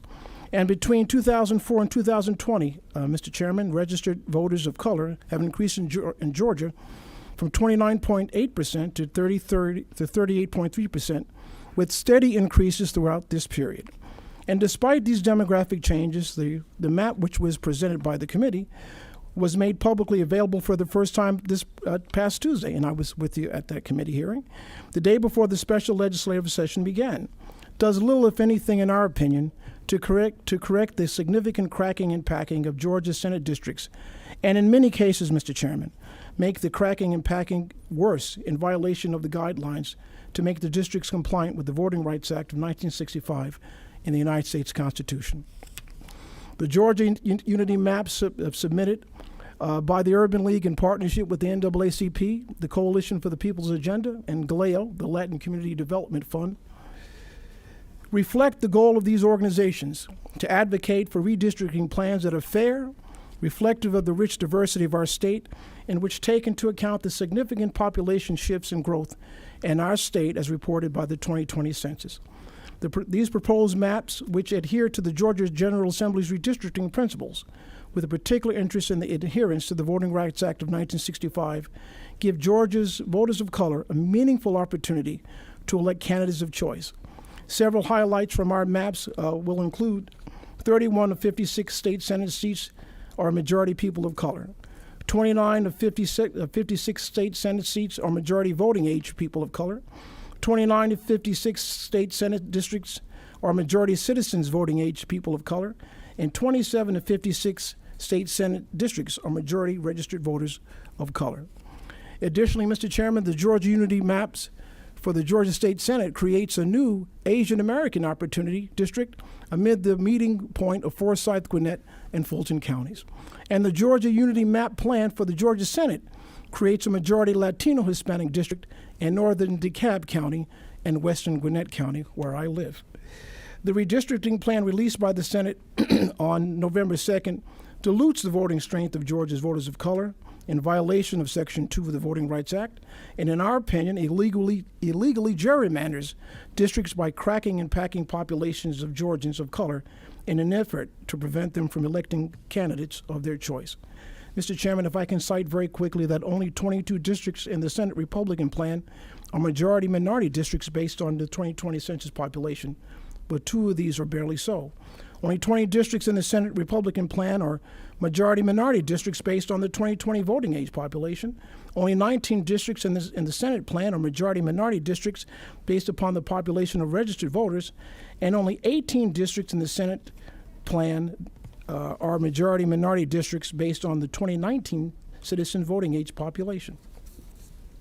There are many more examples that I could cite here, but I don't have time, Mr. Chairman, of how the plan fails to adhere to the Voting Rights Act of 1965 and to the Constitution. But we are muzzled from providing a full analysis to the committee because of the lack of opportunities to do so, because of the compressed time which we find ourselves. So in short, I'm asking you all and the members of this committee, if you're considering packing voters of color into just a few districts to reduce the number of officials that they might elect, or to thin their ranks in so many districts that their voices are drowned out, we resist you all to resist that, and simply not to do it. Mr. Chairman, Madam Minority Leader, we thank you all so very much for your time. Thank you, Mr. Moy. I think we've got a question for you. Yes, sir. And you mentioned a Georgia unity map. Have you been able to persuade any senator of either party or any race or nationality to introduce that as a bill? Something that we're working on currently, Senator, and hopefully we'll have an answer for you that quickly. I haven't seen that even. I mean, I've gotten thousands of comments and proposals. Would you please drop a copy by my office? It's straight down this hall. We'd be honored to. 413. Thank you very much. Thank you all very much. Appreciate it. Any other questions for Mr. Moy? All right. Thank you, Mr. Moy. Next, we'll have Cookie Barney. Cookie Barney?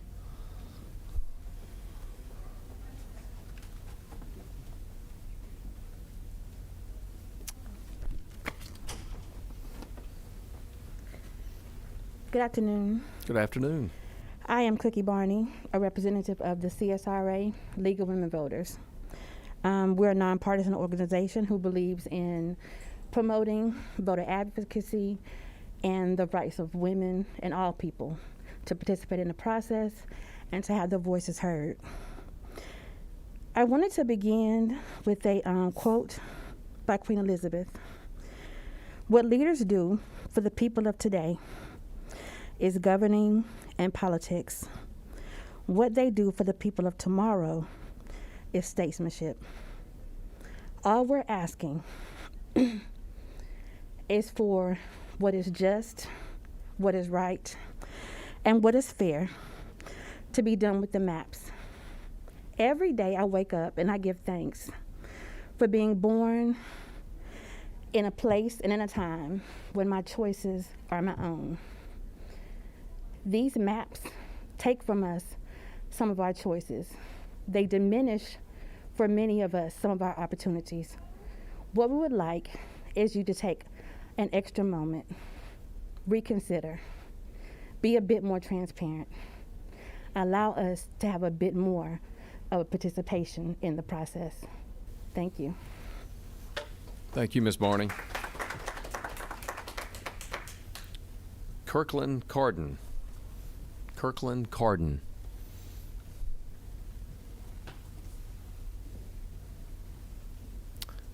Jewel Howard.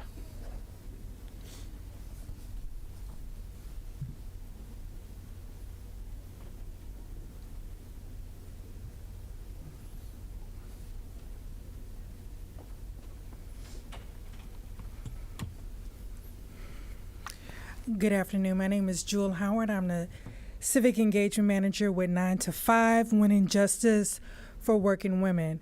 I'm going to be brief. We represent working women here in Georgia, and many of the women and the counties that we represent include Macon-Bibb, Albany, Savannah, as well as Fulton County.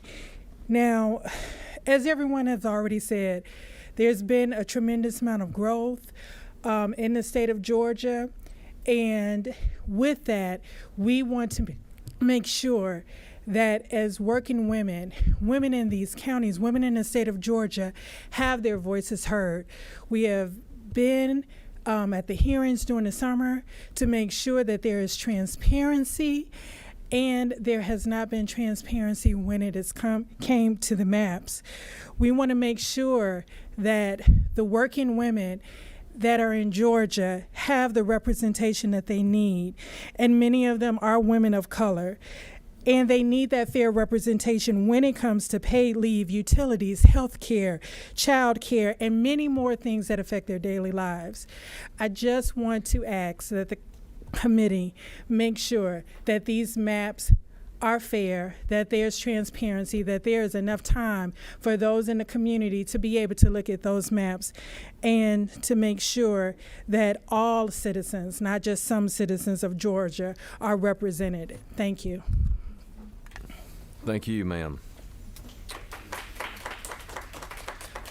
Anna Davis. Oh, excuse me. Dennis. Forgive me.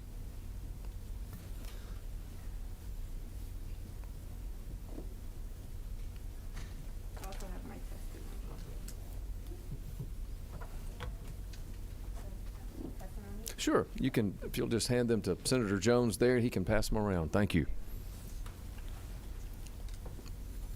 So my testimony is very long, so I'm going to keep this brief. I'm Anna Dennis. I'm the Executive Director of Common Cause Georgia, and we are a pro-democracy organization who focuses in on ethical and transparent government. Oh, is it on? Is that better? It's on. Let me try to turn this up, and you might pull it a little closer to you. I'm very soft-spoken. There you go. Thank you. So I'll go ahead and get started. So thank you all for this opportunity. Redistricting in Georgia has historically been conducted in secretive process where interests of partisan operatives and party leaders were prioritized over interests of the everyday Georgians. We deserve better. In this past time for Georgia to come together and demand fair, transparent mapping that don't divide our communities and dilute our voting power. In addition to partisan mechanics of previous redistricting cycles, there also needs to be a sustained and historical attempt to silence. Well, there needs not to be a sustained and historical attempt to silence the voices of people of color, and particularly African American voters, which I am one of them. This has been accomplished by intentionally diluting African American voting strength, particularly in districts that have been held by African Americans that are elected to office. Also, what we have seen is that we've seen cracking and packing across the state. Here in Georgia, the white population has decreased by 0.96%, with overall population falling to 50%. However, in Fulton County, we have experienced an increase of gentrification as more whites move from rural areas, probably South Georgia or West Georgia, to the Atlanta metropolitan area. And Hispanics now make up 10% of the population. These significant demographical changes must be represented in our final and enacted maps. We are deeply concerned that the patterns of the past are repeating themselves in 2021. That means the patterns of 2000, 2010. The maps that have been presented solidify racial polarization while impacting precinct allocations. This is very harmful when we think about what's going to happen in 2024. Mapping lines should not be used to manipulate local delegations to secure future federal wins. This is particularly concerning given that the fact that preclearance is no longer in effect, which means that there is no mechanism to check the Georgia General Assembly maps prior to the enactment. This further exuberates that the redistricting process is not fair and transparent. So if you go to page 3 and 4, I do have some information on how we've seen the splitting of actual cities. And when I speak about splitting of cities, I'm speaking about particularly Lawrenceville, Stonecrest, and Newton, and Fayetteville. And what we see there is that when they've been split, you see that vote dilution is happening. But like I said, my testimony is very long, so you all can read it, and we will be submitting this to the public portal. And I do ask that we get tomorrow off or I will be bringing my daughter with us. And you all know, if you all have seen us in other hearings, she is my organizer, so she will love to join the party. Yeah. All right. Thank you, ma'am. Thanks for being with us. Doris Mukangu.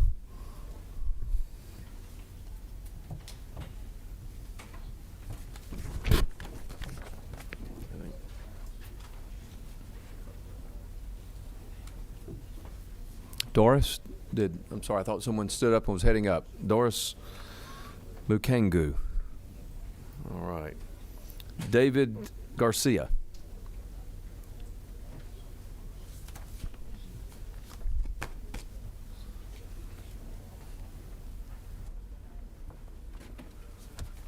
Good afternoon. Good afternoon. Welcome. I'm David Garcia, and I'm the policy director for an organization named Galileo Impact Fund, and we advocate for the Latino community throughout the state of Georgia. And I will be talking to you about how the Georgia Senate Republican Redistricting Plan released on November 2nd, 2021 discriminates against Georgia's voters of color.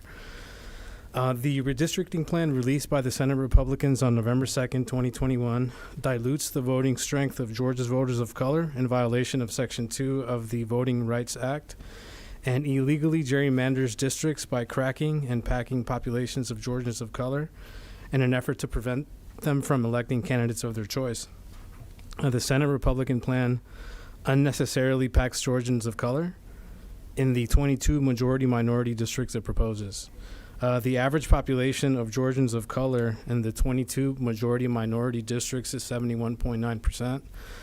On the other hand, the average white population percentage in the Senate Republican plan's proposed 34 majority white districts is 64.3. There are many more examples of how the Senate Republican map fails to adhere to the Voting Rights Act of 1965 and the U.S. Constitution, but we are unable to provide a full analysis to the committee because of the lack of opportunities to do so, because of the intentionally compressed process whereby the committee plans to move forward on a vote on the plan after a single half-day of public comment. Some of these examples of how the Senate Republican map ignores communities of interest, packs and cracks minority population, and otherwise refuses to recognize the significant growth of minority population in the state include Senate District 5 is one of the most minority heavy districts on the map because there appears to have been an effort to make this seat more Latino Hispanic in the Senate Republican plan. However, the district in the Senate Republican plan is not majority Latino Hispanic, so the extreme packing lacks justification. The cracking is worse in these counties. 3 Cobb County districts reach northwards from the county in the Senate Republican plan, grabbing some diverse areas, but pairing them with white, Cherokee, and Bartow County populations to dilute minority voting strength. These are districts 32, 37, and 56 in the Senate Republican plan. The same occurs in Gwinnett County with districts 45 and 46. Parts of the cities of Suwannee and Decula are paired with white counties to their west to dilute minority voting strength in the Senate Republican plan.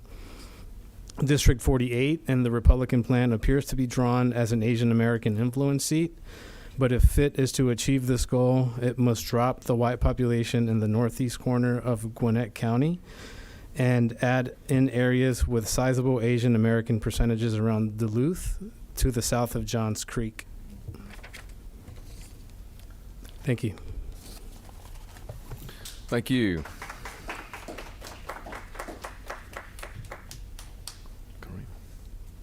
Kareem L. Maybe Kareem El Hossein. Okay. Is he? Great.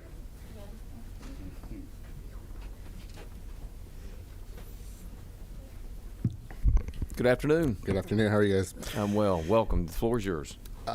Thank you guys for having a public hearing today. Chairman Kennedy, members of the committee, my name is Kareem El Hosseini. I am the Director of Government Affairs for CARE Georgia, the Georgia chapter of the Council on American Islamic Relations. I'll just get right into it. The process hasn't been transparent. Despite demands by the public throughout the summer and the fall for the maps to be made public, they were only released 48 hours ago, less than that, leaving no meaningful opportunity to review and have input. So why are we rushing legislation that's so important and impactful for Georgians for the next decade? Even a quick review of the proposed maps shows that it lacks partisan balance, evident from the recent election cycles. And the difference in the number of Republican and Democratic Senate seats should be narrowing, except they're now going in the opposite direction and they're giving an unfair advantage to Republicans. Georgia grew by more than 1 million people over the past decade, and people of color make up 100% of this growth, as non-Hispanic white population of the state has decreased by 1%. Metro Atlanta, as defined by the 10-county region, accounts for 59.4% of Georgia's population growth from 2010 to 2020. Yet Senate Districts 32, 37, and 56 in the northern Atlanta metro crack communities in competitive Cobb County by stretching them out further away from Atlanta into Cherokee and Bartow County. This increased diversity should be, but is not reflected in the proposed Senate map. The proposed map lacks a reasonable number of competitive districts so that voters are denied a genuine choice in most districts.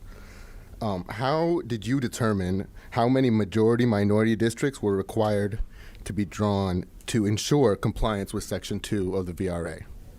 That's all I have. Thank you, sir. Any questions? All right. Thank you. All right. Next, we've got Vasu Abhiraman. Perfect. Hey, well, you know, listen, you gave me the phonetic beneath it, so you get bonus points. So thank you for that. You knew I was going to struggle. Thank you for that. You're very kind. The floor is yours. You get extra minutes for that. Well, I learned in Brunswick that you might need it. Thank you. Thank you, Chair Kennedy, and esteemed members of the committee. My name is Vasu Abhiraman, Senior Policy Counsel with the ACLU of Georgia, a nonpartisan organization that fights for the civil liberties of Georgians across this state. I want to address a couple of things. First is what I believe is this committee playing a bit fast and loose with the Voting Rights Act and the term majority-minority district and preserving it. The analysis has to be localized. So, for example, Chair Kennedy, you said that there's racially polarized voting in Georgia, but that's not really the analysis that governs the drawing of a map like this. It has to be a localized analysis for every region of Georgia. And the reason to bring that up is because it's not about an overall majority-minority count. It's about where those districts are. And as others have mentioned, it's not about packing more minorities into those districts that already exist or even preserving its majority-minority status. And the reason for that is you have to actually determine whether maintaining that status is necessary for communities of color there to elect candidates of choice. All right, so there's a big difference in having them in various regions of Georgia versus having them stuck to Metro Atlanta and other dense populations. I also wanted to stress that the Voting Rights Act and the Constitution, they're not merely factors within this process. We have a lot of different factors to govern here. Compactness, maintaining political subdivisions, maintaining communities of interest. It's not just something to balance against. The ability of communities of color to elect candidates of choice at an equal level to other communities is paramount. It rules. It's not something to be balanced against those other factors. Another thing I want to bring up is transparency. We have session after session fought for an act that has at one point been called the Democracy Act and was called the Transparency Act in the past session. I think this process has fallen short of the transparency that we hope to see here. Some folks have mentioned that we hope for 2 weeks after draft maps have come out, but even so, within that period, how about hearings across the state of Georgia? In every judicial district, multiple hearings, so that folks can actually deliver feedback based on the map that's in front of us. It's been tough for folks to do that. And the last thing I want to mention is that this room is packed with advocates, but advocates right now are running on fumes because they've been fighting for the right to vote, which was paramount on Tuesday due to our municipal elections, and then now have to turn to analyzing these draft maps and giving you coherent feedback on them. I'm one of them, definitely running on fumes. I was a poll worker on Tuesday in the city of Atlanta, 16 hours at my polling location. I want to give a shout out to other folks in this room, including Janet Grant, who managed the poll herself. We're trying to perform our civic duty and do what's needed. I'll mention that my job was made even harder because I worked at a location that's a classic early voting location in my county, and many voters showed up there who were the classic out of precinct voters. And we had to explain repeatedly, literally hundreds of times to these voters, that even though the ballot was going to be the same at their assigned precinct, they had to go back to their assigned precinct because this body disenfranchised out of precinct voters in this past session. All that to say, we could use a lot more time to do this analysis. The Voting Rights Act analysis is nuanced, it's complex, but at its core, it's about making sure that communities of color have an equal opportunity to elect candidates of choice. And I don't believe that truly governed the process that created the maps that we see here now. Thank you. I yield for any questions. We have any questions? No questions. Thank you, sir. Thank you. Vivian Moore. Vivian Moore.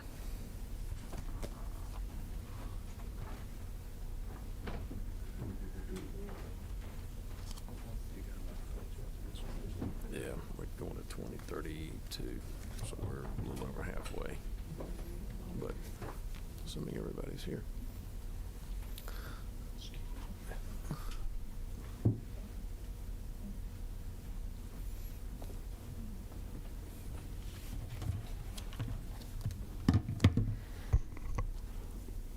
Good afternoon. Good afternoon. My name is Vivian Moore, and I am with the Georgia NAACP Political Action Committee. And we are located at 2001 MLK Drive here in Atlanta.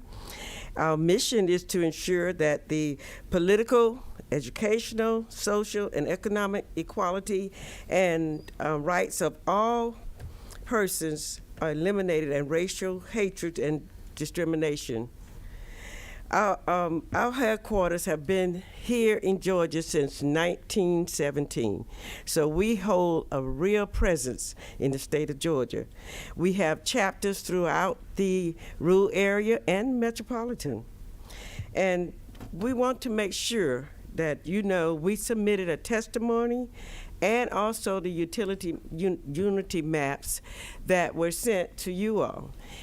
We hope that you considered them, and if you didn't, we emailed them and we will follow up with you, because we want to make sure that the maps that are drawn are very fair to all of us, not just for the selected officials that you hope to come into those particular maps.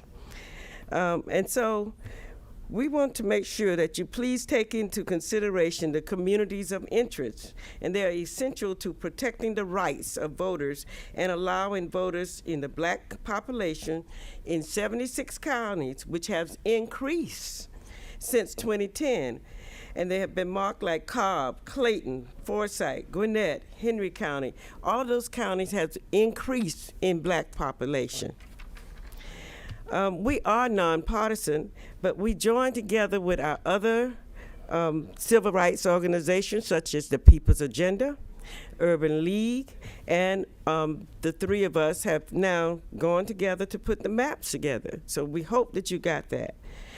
Other plans that we submitted were not as good as the ones that we think that we submitted to you, because we're ensuring that the increase in the minority population are reflected in all of the districts, and they're better providing people of color equal opportunity to elect candidates of their choice. In conclusion, Georgia voters are eager to meaningfully participate in redistricting process and provide oral and written testimony on our communities and election districts. To be certain that our voices are heard, it is important that voters to express their concern for a fair and transparent redistricting process in our democracy. Georgia General Assembly must demonstrate their willingness to serve the voting rights of people of color by allowing minority voters a meaningful opportunity to elect candidates of their choice. In short, the Georgia General Assembly must enact for redistricting plans that allow voters to elect their candidates of choice instead of electing officials to select their constituents. So please make sure that you draw maps that are fair to everyone. We're not here in a bubble, and we want you all to consider the fact that we will want to see maps that are drawn equally among all citizens. And I'd like to thank some of the senators that have asked questions here and some who have been in our legislative process for many years. They represent us, and we appreciate their input. So thank you so much for giving us this opportunity, and we hope that we can continue to have more opportunities to give input, because this is a very, very short notice in which we have to come down here and try to do something in this short period of time. Thank you so much. Thank you, Ms. Moore. Any questions for Ms. Moore? I don't see any. Thank you, ma'am. Karen Davenport.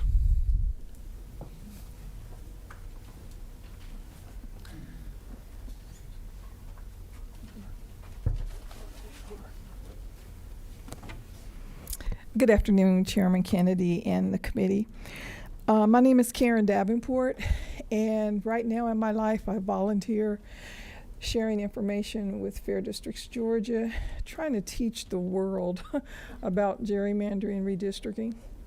I'm an educator of over 50 years, and I just want to reinforce with actually some of the things that Senator Harman said and some other people. You mentioned in your presentation, and I really appreciate your presentation, that you got a lot of input, you got a lot of information. That was people giving you their opinions. And then you all thought about it, and you put together this map. But you have not allowed enough time for people to process this information and give you information back. You know, as our legislators, we want you to represent us. We want you to truly, represent our opinions and carry them out. And from what you said, as I listened yesterday when you opened, you said, your prayer was to be mindful of the people that you are serving and serving with an open heart. So I'm asking you to really put those words into action. We need more time to study this. We met yesterday, and we stayed here for a while, and we listened, and we got a lot of information. You shared a lot of information today. You've heard some more information. We need more time. We need more time. Those of us who are here have the luxury of driving here or coming here and being able to meet with you. There are hundreds of thousands of Georgians who spent time writing you information, coming to hearings, giving you information. They deserve the same courtesy to look at these maps and study them and give you some feedback. We know the census came out late. We know why, okay? But the reality is we need to deal with where we are now. And the initial congressional map came out the end of September. People have lots of other lives. And this is very important. If you want to give people the opportunity to truly have their voices heard and to have their votes count, then we need to take enough time to study these maps. You need to take enough time to listen to them and hear what people are saying. If you truly meant those words you said in your opening prayer. Thank you.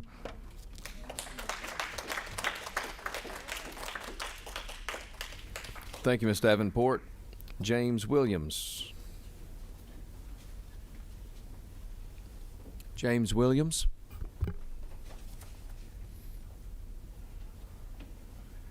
Marquise Bryant.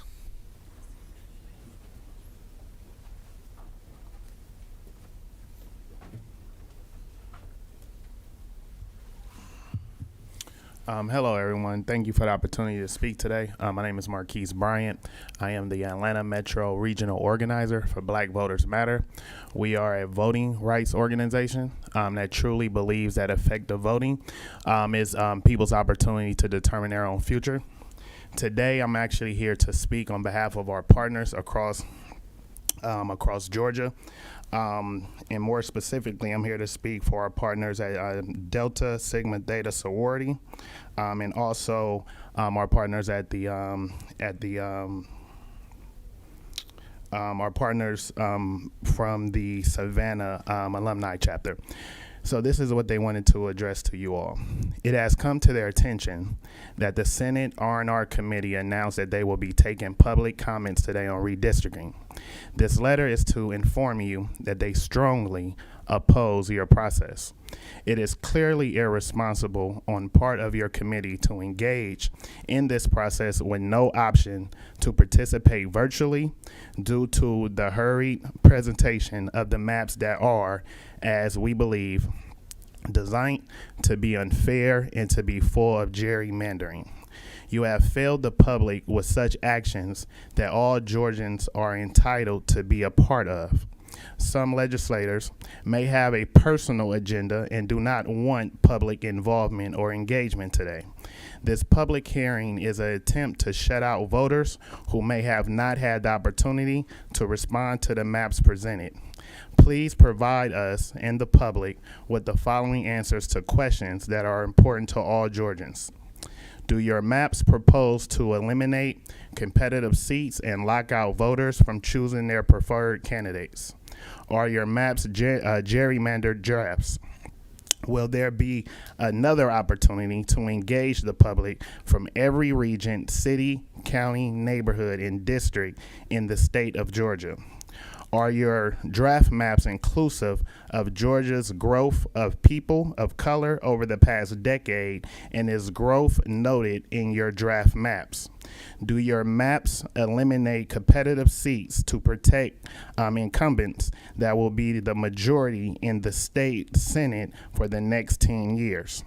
Were your maps redrawn to significantly protect a particular party, or were they fairly drawn to ensure fairness and equitable representation from both parties?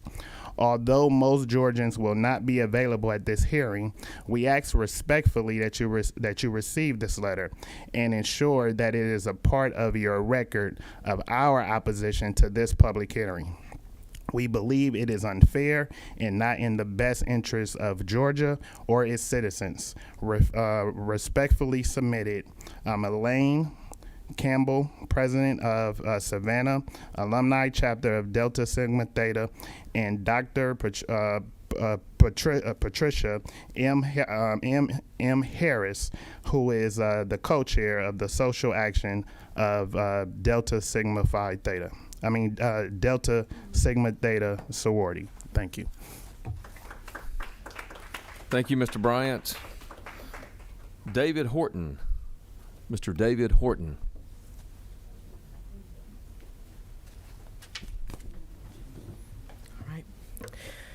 Good evening, Chairman Kennedy and committee members. My name is DJ Horton. You may remember me from hearings over the summer. But for those who don't know me, I am currently in 8th grade at Providence Christian Academy. I am also a 13-year-old constituent of Senator Gloria Butler, and right now a concerned citizen of Georgia. Now, as I'm sure you all know, just days ago, this committee released proposed maps for our new Senate districts. To start off, I am disappointed in this committee first of all, for the timing of the release of your maps. Releasing them during the same night as election results are pouring in, and on the same night as the Braves game during the World Series. Now, whether that had any relation to the timing of your release, I will leave up to you. But I will comment on your maps that you released. My city, Loganville, a city of only 12,000, was split into 3 by your proposed Senate district map. And as I said over the summer, this split makes it considerably harder for our senator to properly represent all of her constituents. We can take a look at another example. Lawrenceville was split into a total of 4 Senate districts based on this committee's maps. a city of nearly 30,000, split into 4 Senate districts. I can't imagine how one would even begin to represent a community so divided. My point with this analysis is to show you that these maps you proposed must not pass as it stands. Since this will most likely be my last opportunity I will have to speak before this body on this important matter, let me leave you with this. In exactly 36 days on December 10th, I will turn 14 years old. And 4 years after that, myself and thousands of other young Georgians will become eligible to vote. What you do here under this gold dome in the next few days will greatly impact our ability to have the critical representation that we need to help lead our great state into a bright and prosperous future. I love Georgia, and on behalf of future young Georgia voters across this state, I'm asking you, no, in fact, I am begging you to please reconsider the redistricting maps that have been drawn and seek out, thank you, and seek out a way to make them more fair and representative for all Georgians. Please look into your hearts and do the right thing for Georgia. And one last time, I will leave you with this. This is not a right or left issue. This is a right or wrong issue. Thank you.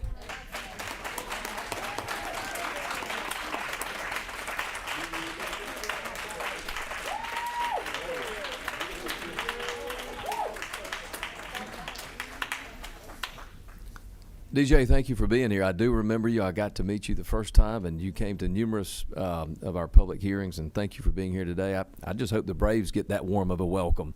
That was well-deserved, and thank you for being here very much. Duro Hayes, please. Duro Hayes, or Haynes, excuse me, maybe Haynes. Duro Haynes.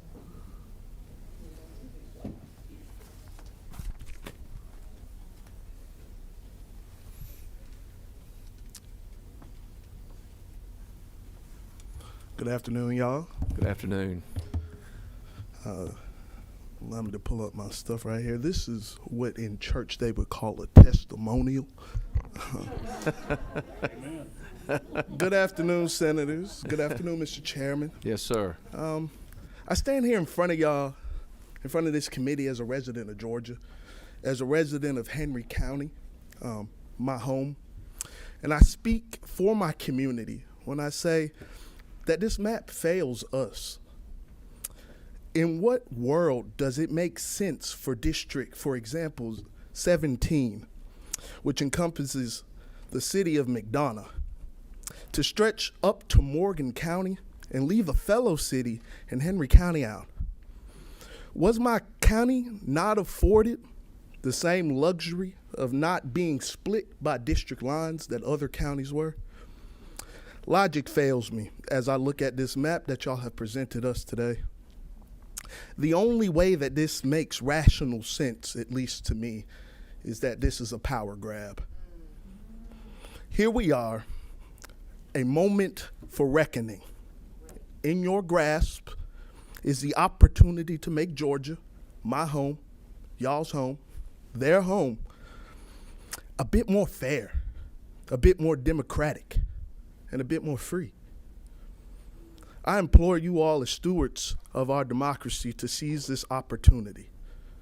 Make Georgia the beacon for democratic ideals that it should be. I'll leave y'all with a bit of advice that my mama always gives me every time I leave the house. Do the right thing, which is very interesting that he happened to end his statement with the same thing. Look how God makes things work. Y'all know, just like I know, just like everybody else in this room knows, that the right thing is to allow us to have a greater input in these maps. Pulling them out in the World Series, and a few weeks before it was time to vote on them, y'all know was wrong. Fundamentally, morally, and ethically. I ask you all, as members of this committee, as representatives of the population of Georgia, to allow us to have a greater say in what our future looks like. Thank y'all so much for allowing me to speak. I hope y'all have a blessed and wonderful day. Thank you, Mr. Haynes. Thank you, sir. Joshua Anthony.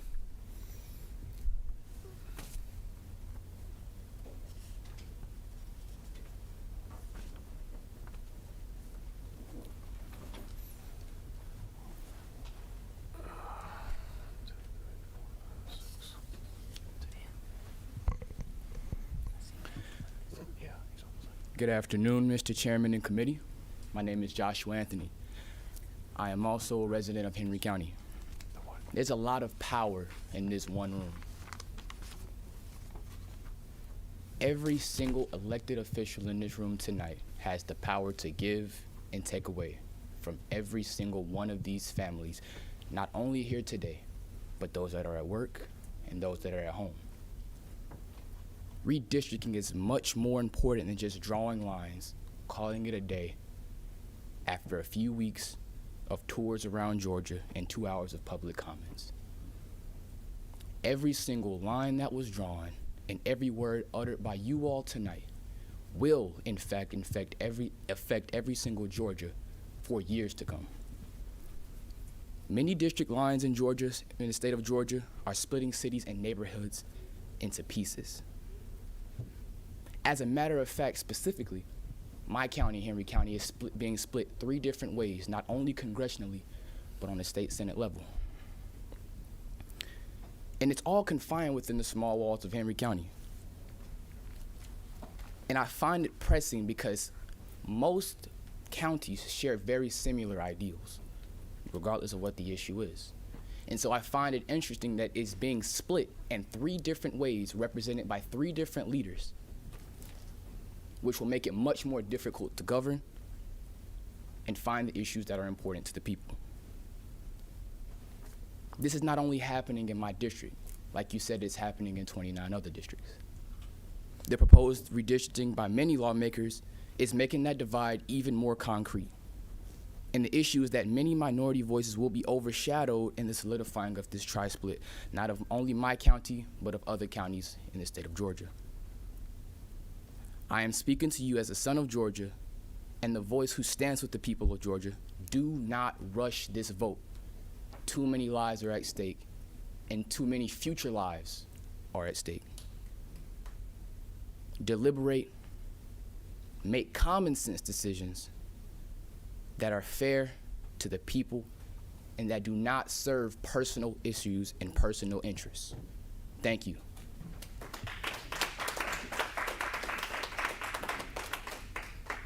Thank you. Kiana Jones.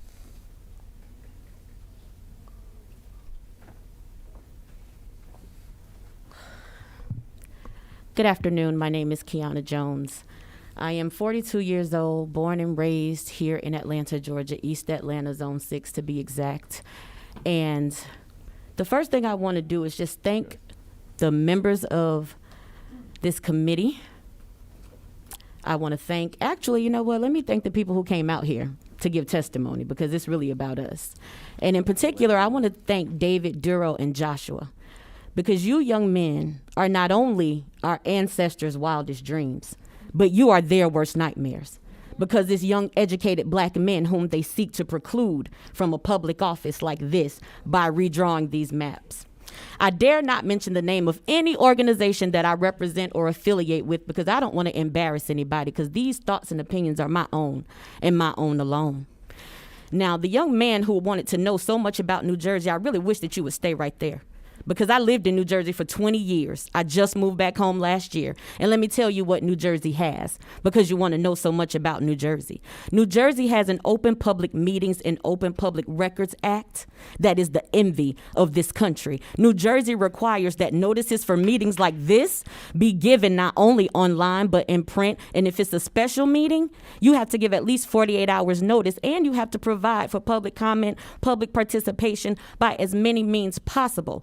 New Jersey also has the highest graduation rate in this country, which y'all might want to take note of, because Georgia stays at the bottom. But let me not talk too much about New Jersey and a scientific study that was done by drawing 1 million maps, okay? I find it ironic that this meeting was opened with a prayer to a just God, when what you have gathered here to do today is anything but fair or just. The minority leader was asked to present a bill today. The first time she's ever heard of anything, which also speaks to your entire process that we've gathered here today to hear more about. And while you pontificated for quite a while, there was nothing specific about the process. You talked a lot about population data and applying it to the district maps, but the data that has been considered has been cracked and packed to ensure partisan strongholds and minority negation. In consideration of the guidelines for redistricting, equity and compliance with the Voting Rights Act seem to be the least of what has been considered. Minority opportunity districts is one of those terms that I've heard thrown around many times today. But it seems that the minorities in those districts only have the opportunity to have their votes legally suppressed. So despite the demographic changes in Georgia, you elect not to have people represented by those who look like them, who have things in common with them. You didn't even have a clear definition of a community of interest. Now, community of interest, in that definition, the recognition and maintenance of patterns of geography, social interaction, trade, political ties, and common interests, which would make the people benefit from common representation, is a very general definition that you could have used. Instead, you chose not to give us any definition. And I would posit that it is not that you don't know the definition, but you choose to continue to disenfranchise the people who are most affected by those particular districts. Lastly, I will not thank you for allowing me to be in this room, because I belong in this room. My ancestors built this room. And as long as you continue to sit in this room, I will be in this room to make sure that you understand that the people of Georgia are not only watching, but despite your hardest efforts, we're still voting and we still have a voice, whether you try to silence it or not.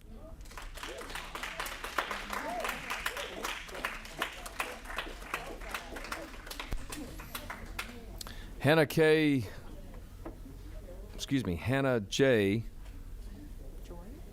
Joy? Having trouble reading the handwriting. I'm sorry, folks. Sorry. I signed us all up. It's actually Catherine Maddox. I'm going, and then Hannah Gabbard Selassie is going to go. Okay, so you're going to fill in? Is that right? No, she's going after me. I was just hurriedly signing us all up. Oh, so Catherine Maddox. Are you Catherine Maddox? Yes. You can come on if you want, then we can go back one if you want. Sure, no, that's fine. Thank you. Absolutely. Good afternoon, everyone. Good afternoon. My name is Catherine Maddox, a community advocate for Protect the Vote, and it is my privilege to be here today. My privilege that, unlike the majority of Georgians, I have the day off work. Unlike some Georgians, I have the transportation and the physical ability to be here in person. And unlike the Georgians who speak Mandarin, Cantonese, Arabic, Hindi, Vietnamese, Spanish, and Korean, I will be able to understand what takes place in these hearings with very little effort on my part. But there is no honor in the privilege of exclusion, and no room for it in the democratic process. And yet, the exclusion of its own citizens, as well as its own minority party members from the aforementioned process, is the indictment of this committee. Preventing the Democratic members from being present during the drawing of Senate and House maps at a time when bipartisanship is most crucial is absolutely shocking and absolutely unacceptable. I've heard allegations that the Democrats acted similarly when their party held the majority, and if this is true, then they were just as wrong. It is impossible for any politician to draw a fair district map with party affiliation in mind. And so the question remains, can a politician draw a fair political map? According to the analysis of the Princeton Gerrymandering Project, in collaboration with Fair Districts Georgia, the answer is no. And there were issues with both of the maps from the Redistricting and Reapportionment committees, as well as the Democratic Caucus map. The metrics used by Princeton and Fair Districts were as follows. Number 1, respect voters' natural political preference while allowing for competition. Number 2, reflecting Georgia's diversity by providing sufficient majority-minority opportunity districts in compliance with the Voting Rights Act.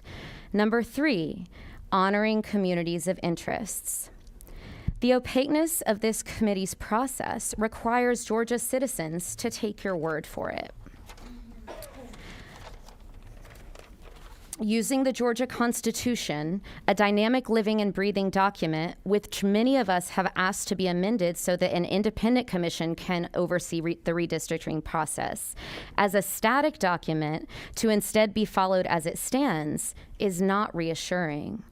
Moreover, the delay of the census data is no excuse for the lack of transparency and the inaccessibility during this process. Also, as Senator Kennedy mentioned, the Voting Rights Act is being chipped away at by the Supreme Court, so it is different than it was in its inception. However, this committee should still be able to answer questions about which version of the Voting Rights Act it is endeavoring to comply with. The committee's presentation is appreciated, but this process is far too complex for a brief presentation, and it is our right as an electorate to understand beyond your stated intentions the data behind these maps. How can the working or middle class general public come to understand whether or not their community is properly represented when the committee has failed to illustrate their data and their methodology, as the Princeton and Fair District maps have done? This map was released less than 2 days ago, leaving voting rights groups scrambling to analyze the maps in time to have the ability to testify. For the general public, mid-work week, on the heels of a World Series championship, many still grappling with the fallout of the pandemic, this is no time at all. Just as the population growth and changes over time necessitates redistricting, so does the advance of technology and the knowledge of our community's needs necessitate the restructuring of what multiple members of the committee have called the people's business. If the committee is legitimately interested in doing the people's business, you will need to include the people, be open to critique of nonpartisan experts such as Fair Districts and Princeton, and be prepared to reveal your own methodology when questioned. The absence of data from the committee is made even more glaring by certain of the committee's defensiveness in this meeting, as well as the bullying of a certain presenter who did in fact have data from Princeton University, no less. It speaks volumes that instead of listening, the committee member taunted the presenter instead of listening. I hope we can all appreciate the difference between independent studies done by scholarly institutions and, say, the Heritage Foundation, for example. I would ask that all members of the committee treat every Georgian who cares enough to present here with the same amount of respect that they expect to receive, and that if they are presented with information that challenges their own map, to show us precisely where your data differs. I echo in solidarity with the other groups here for the committee to consider alternate maps, which will certainly be proposed, and to give your constituents the time to connect with you. Thank you. Thank you.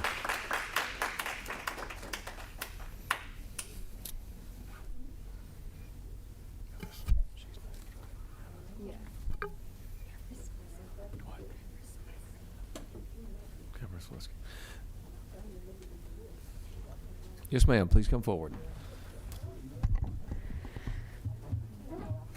Good afternoon, committee, the public, amazing community advocates, organizations who have been fighting for Georgians all across the state.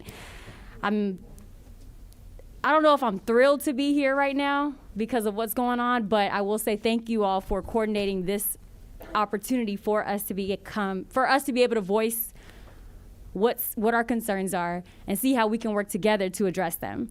Because right now there are a lot of concerns, as you've heard from so many people who have raised them today. A few months ago, when you kicked off that meeting over the summer, I came in, it was my first redistricting session.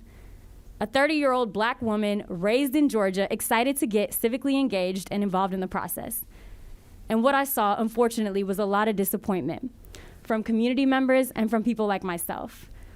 You all took so much consideration. You took so much public input. You took so much from the community over the past few months. Where is it reflected in that map? I would love for you to point that out. Just like Minority Leader asked earlier today. She asked a simple question about asking, what are the factors that were implemented? What are some of the items that were incorporated in the thought process? There was no response for that. So I would love for you all to consider providing an informative list of what was taken into consideration. All those hours of public input, all that time you all spent traveling up and down the state. Let us know what was incorporated, because we want to make sure that all of this was not for waste. And I also want to draw attention to a couple of the ways that this process has affected some of the maps. According to Georgia Public Broadcasting, we saw that the redistricting chairman, Bonnie Rich, is in the same district as Representative David Clark. Clark is not running for re-election. We saw that the same goes for Representative Susan Holmes, who would be in the same district as Representative Clint Crow. And this is according to Georgia Public Broadcasting, and this is what it appears to be. Representative William Bodie appears to be drawn in with Rep. David Dreyer, but Bodie is running for Labor Commissioner. It's a little ironic that the districts dissolved appears to be the ones where Republican lawmakers are running for positions or simply not running at all. This is simply one example of concerns that I have, that other people have, that we would like some more conversation around. It is too soon to push this forward tomorrow. With less than 48 hours of this being out for us to consider, for your fellow colleagues to consider, it doesn't make sense to move forward with this. I echo the calls of the people in here who have asked for an opportunity to take more time, to do this in an ethical way where we can truly honor the voices of Georgians who have spoken out for months. And I also ask you to take into consideration what every single person who came up here today said. I actually ask you to create an opportunity, a meeting, so people aren't just coming up here for 2 minutes and you take it away and do nothing with it. I would love for you all to create an opportunity where we can be inside of the room as you all are drawing these maps, where we can sit at the table with you, not just speak to you from a podium and not see our visions and our examples and our recommendations not implemented. And let me say this. It's really, really unfortunate that we didn't see Democratic members or leaders involved in the room when that map was being drawn. Drawn behind closed doors less than 48 hours ago. As a proud Georgian who's been here since I was 4 years old, I don't believe that reflects the integrity and the diversity of Georgia. If the Democrats had done that, I would have been saying the same thing. Republicans did that this week, and I'm saying the same thing right now. Where was the opportunity for Democrat leaders to be in that room when you all drew that map? And excuse me, I'm talking right now, so I'd really appreciate if you all wouldn't be talking to each other as I'm speaking. Just like the two representatives walked out. Ma'am, let's keep our comments, please, to your points that you want us to understand about this map, this Senate map. You've been talking about the House maps. You've been talking about House districts. Mm-hmm. That is not what this hearing is about. That is not why we have spent the committee time that we have today to receive public comment. If you've got anything else that you want to say about the Senate map that's proposed today and this bill, not the Democrats' bill, but this bill, please let us know what that is. And you've got about 1 more minute. Absolutely. I'll bring it back in. This is all tied together, and that's why you hear me speaking passionately about both. And I'll just end with this. I'm asking for transparency. Just like it was mentioned earlier, you all opened up with prayers the other day, saying something like, all hearts be pure and all minds be clear. And I ask that in the rest of this process, you create an opportunity where your minds will be clear and your hearts will be pure as you draw out the rest of the maps. Thank you for your consideration.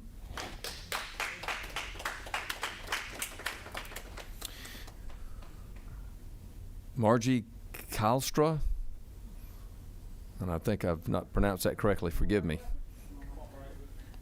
Having a little trouble with the reading, sorry. Hi, everybody. My name is Marika Kylstra. It's hard to pronounce. I get it. Thank you. And I'm a redistricting coordinator at Fair Count, a nonpartisan, nonprofit organization focused on equity, access, and civic participation. I'd like to thank the committee for taking this time to hear public input on the redistricting process, and I'd like to use this time to highlight a trove of community input that Fair Count has gathered from people all across the state of Georgia. Testimony that has been publicly available and that we submitted to the redistricting committee on Tuesday, November 2nd. Fair Count has been conducting educational events across Georgia for the past 4 months, increasing awareness of the redistricting process and sharing how it impacts communities in every corner of the state. We continue facilitating in-person and online meetings with Georgians who want to submit written and verbal testimony to the public record, as well as with those who want to create and submit testimony and community maps as their testimony. Today, we invite you to view the more than 400 community maps that Georgians have drawn in support of fair and equitable districts. Community maps are a visual representation of a community of interest, or COI, which some people have talked about today. COIs are groups of people in a shared geographic area with common interests like shared histories, needs and concerns, economic status, cultural backgrounds, etc. Many states require that COIs be considered the same way you would consider political boundaries for cities, towns, and counties when redrawing district boundaries. Free online tools like Representable, which is what we use, make it easy for communities to map their COIs and for legislators to view and consider them as they decide political boundaries for the next decade. As of this morning, as of 9 a.m. this morning, there are 428 COI maps that are in Representable in Georgia, and of those, 306 were completed as part of Fair Counts programming. These maps have been submitted from across the state, with many coming particularly from Central and South Georgia. It demonstrates that it's not the rare person who is interested in the outcome of redistricting. It shows that communities at large care about this process and they want to be heard and involved in it. There's some notable clusters of community maps that include a large cluster from an area spanning Columbus, Cuthbert, Buena Vista, and Americus. And there's some other clusters from areas surrounding Macon and Middle Georgia, Albany, Sylvania, Statesboro, Savannah, Moultrie, Valdosta, the Atlanta metro area, and Athens. These maps and testimonies are a wealth of information directly from y'all's constituents. And you can view these maps at any time at representable.org/map/GA. Throughout the summer public hearing series held by the Joint Senate and House Reapportionment and Redistricting Committee, the committee was told time and time again that the people of Georgia want transparency in this process. While we were glad to see a draft congressional map released in advance, we have yet to hear how the committee incorporated specific public input, and we have yet to hear how they plan to incorporate input from today's meeting. Over the past 4 months, Fair Count, along with other nonprofits and hundreds of Georgians, have gathered to discuss and provide input about census data and the draft maps. The maps created are a living record of how Georgians, particularly in rural communities of color, want to be seen and heard in this process. We now ask that members of the committee and all legislators take the time to view the input that your communities have provided. We also ask, as you've been asked many times before, to show your work, explain your decisions, and let your constituents know how the input of Georgians like them was incorporated. Thank you for your time and your consideration. Thank you. Priscilla Smith, please. Priscilla Smith.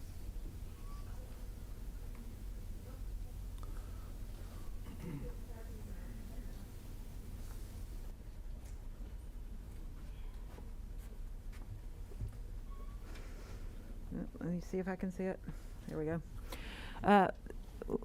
With deference to the people who have gone before me, many of whom have already expressed a lot of the things I wanted to say, I hope you consider this to be thankfully brief. Thank you. First of all, I couldn't hear Senator Butler in her extensive comments at the beginning of the meeting today.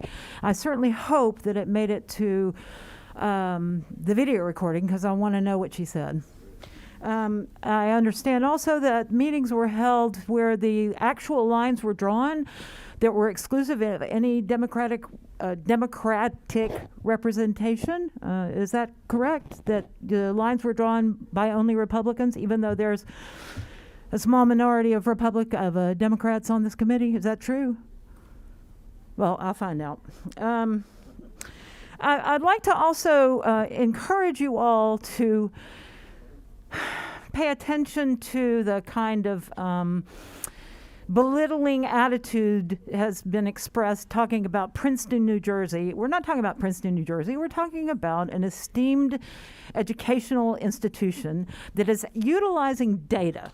And the point of the Princeton gerrymandering project is, and I quote, "We bridge the gap between mathematics and the law to achieve fair representation through redistricting reform." They use data. It doesn't have anything to do with favoring Democrats or favoring Republicans. It's talking about the kinds of people who live in Georgia and live in states all over this entire country, and drawing maps that give them the opportunity to have fair representation. Number 3, in your tour across the state, you did it without maps in hand. So it's how much commentary is there that's actually relevant to what the outcome of your redistricting maps is, if there's not maps to be seen. And you're very proud of the 700 public expressions. Well, that's great. As a person who's very involved in community engagement and finding ways of getting increased community engagement for all kinds of governmental and cultural exercises that we engage in this day and age, I would submit to you that 700 voices representing 10 million people, or actually closer to 11 million people, is pretty paltry. That's basically 7 voices for 110,000 people. And I would say that not only this committee, but all public engagements that I'm witnessing, with a few exceptions in outlying places like, well, in Oregon and New York, where they've done other things, and in Illinois, where they find representation and they get the community voices without doing it by having a meeting and have somebody like me come up and express an opinion. There are lots of other ways of doing community engagement that are a lot better, and I encourage us to look into those. Why is all the comment that's coming from the floor today begging for more time? Why is all the comment that's coming from the floor today saying that we have real serious issues with these maps coming out? Where are all the voices in support of the maps that you have drawn? And on a personal note, I'm involved a lot with younger people, many of whom are of voting age or very near voting age, and many of whom are young people who are of voting age. And the level of disenfranchisement that they feel, even though they may not actually be disenfranchised, but the disengagement that they sense, the whole skepticism of government that I witness, this only gets increased by the kinds of, when I go to the Capitol and I sit in the gallery and I look down at the floor and I see what the people on one side of the aisle look like, and I see what the people on the other side of the aisle look like, it is not the future of Georgia. And I understand that you need to protect what you've got because it's slipping away fast. But if we don't do something else, if we don't stop this anti-intellectual thing that's going from Princeton, New Jersey, to questioning data when we're trying to make fair districts, we're not going to be the best state to do business in anymore. The rest of the country, the rest of the world is going to see us as being these backward, unprogressive people that don't have any idea about how to make things inclusive for the people that live in this state. Thank you very much.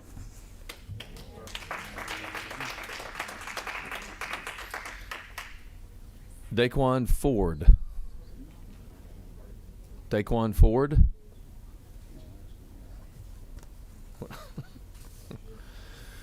David Lucas, Senator Lucas.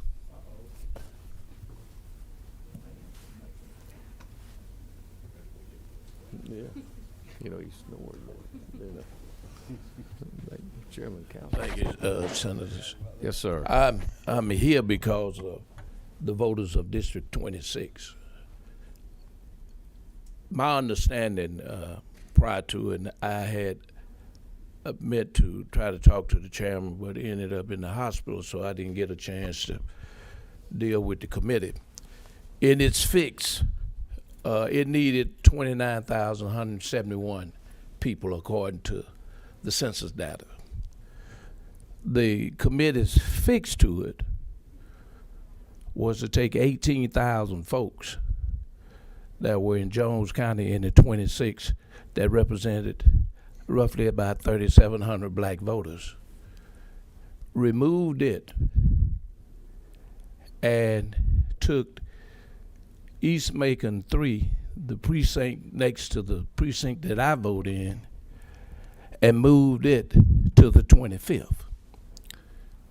And consequently gave me the 26, Johnson County, 9,000 population, 1,700 black voters, and Vineville 6, which was in 18, which is a majority white precinct of 1,600 voters, and then the rest Houston County residents of 34,000.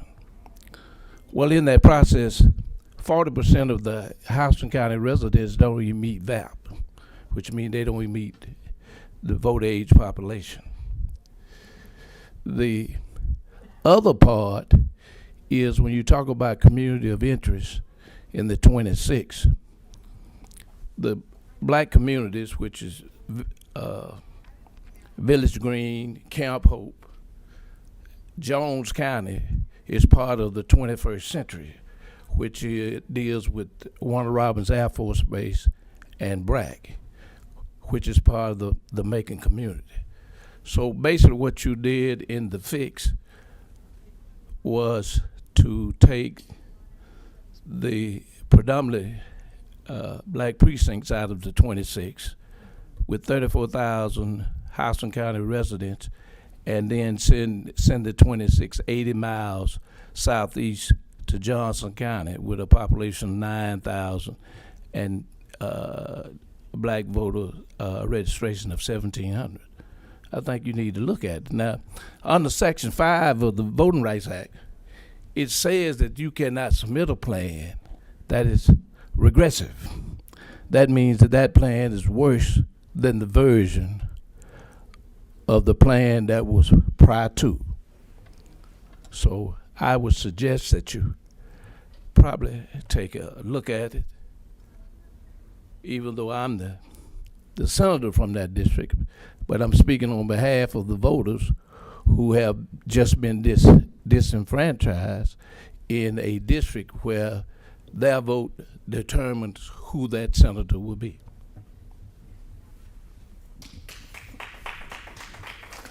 Thank you, Senator Lucas. Melanie Bailey.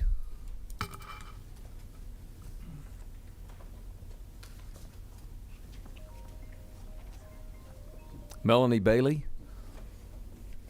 Sheila Stovall. Sheila Stovall.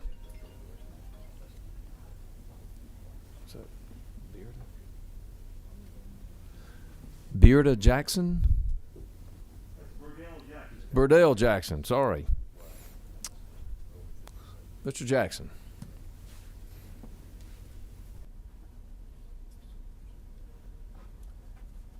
Thank you, ladies and gentlemen. I appreciate the opportunity to speak. I'm a 44-year resident of Alpharetta and Roswell.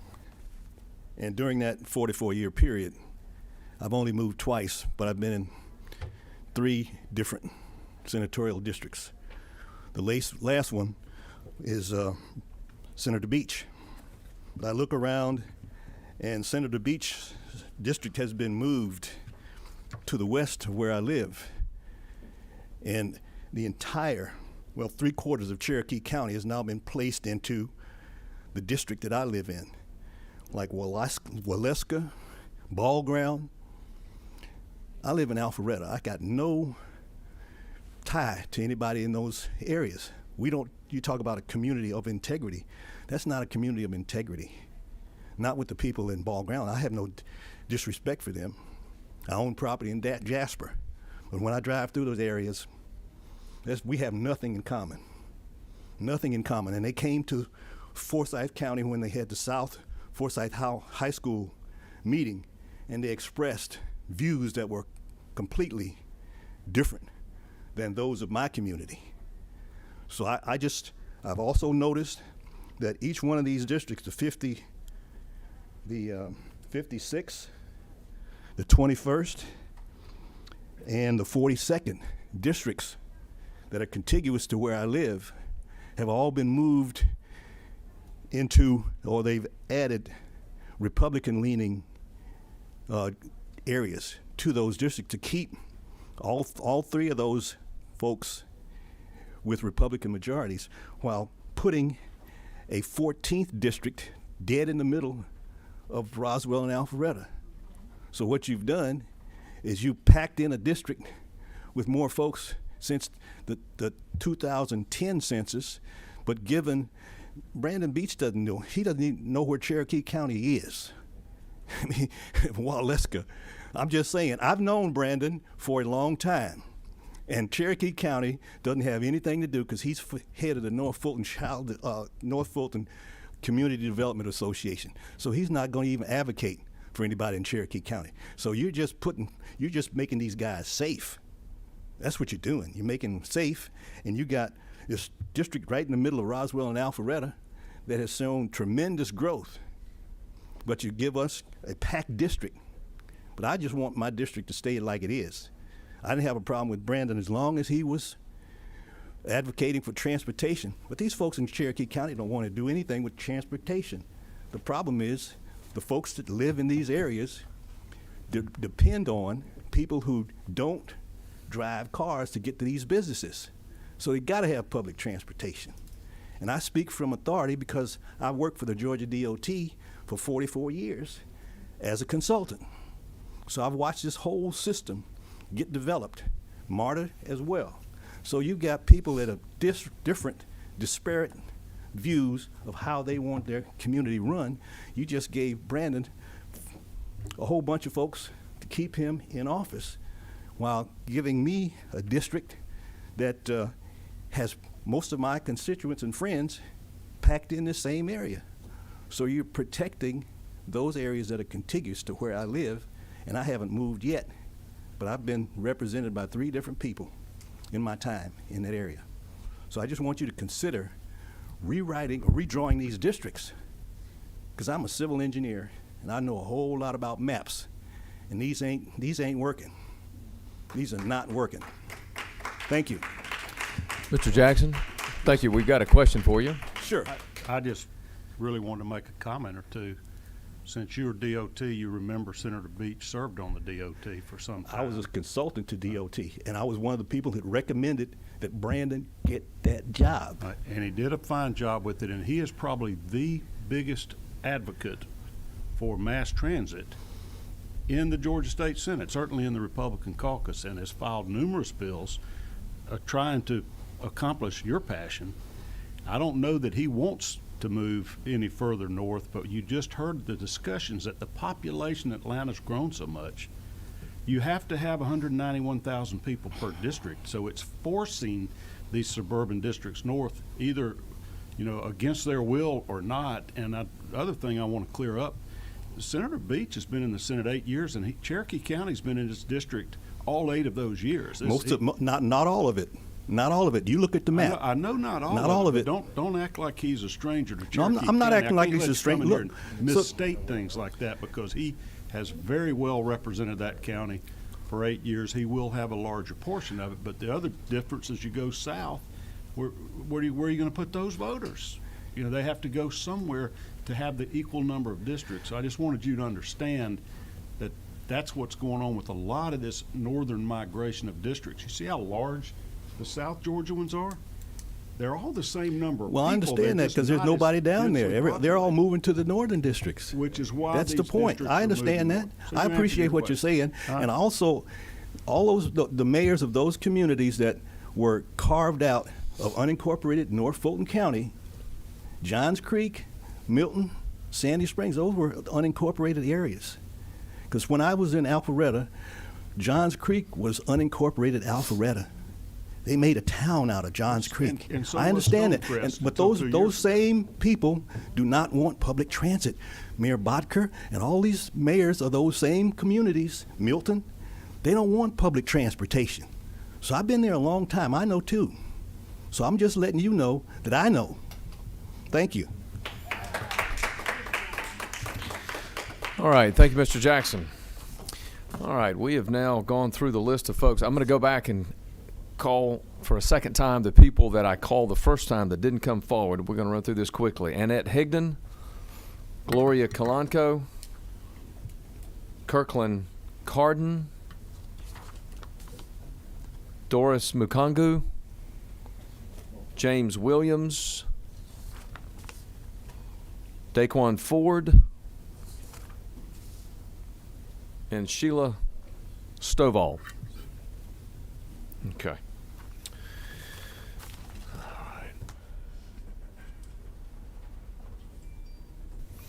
All right. For you folks that are still here, thank you very much. We appreciate the public participation. I want to thank my members of the committee for staying with us all day and receiving this important information. We will convene tomorrow morning at 11 o'clock in this room, 11 o'clock on Friday, tomorrow, 11 a.m., or right after Rules Committee. If Rules goes a little long, we'll convene as soon as Rules leaves. Yes, ma'am. Madam Leader. Number 9, you're on. Before you made that recommendation about the meeting for tomorrow at 11, I wanted to make a request that we postpone the meeting for tomorrow to give, and we've heard over this whole room today of the people asking for more time to review the maps, to take another look and present their maps.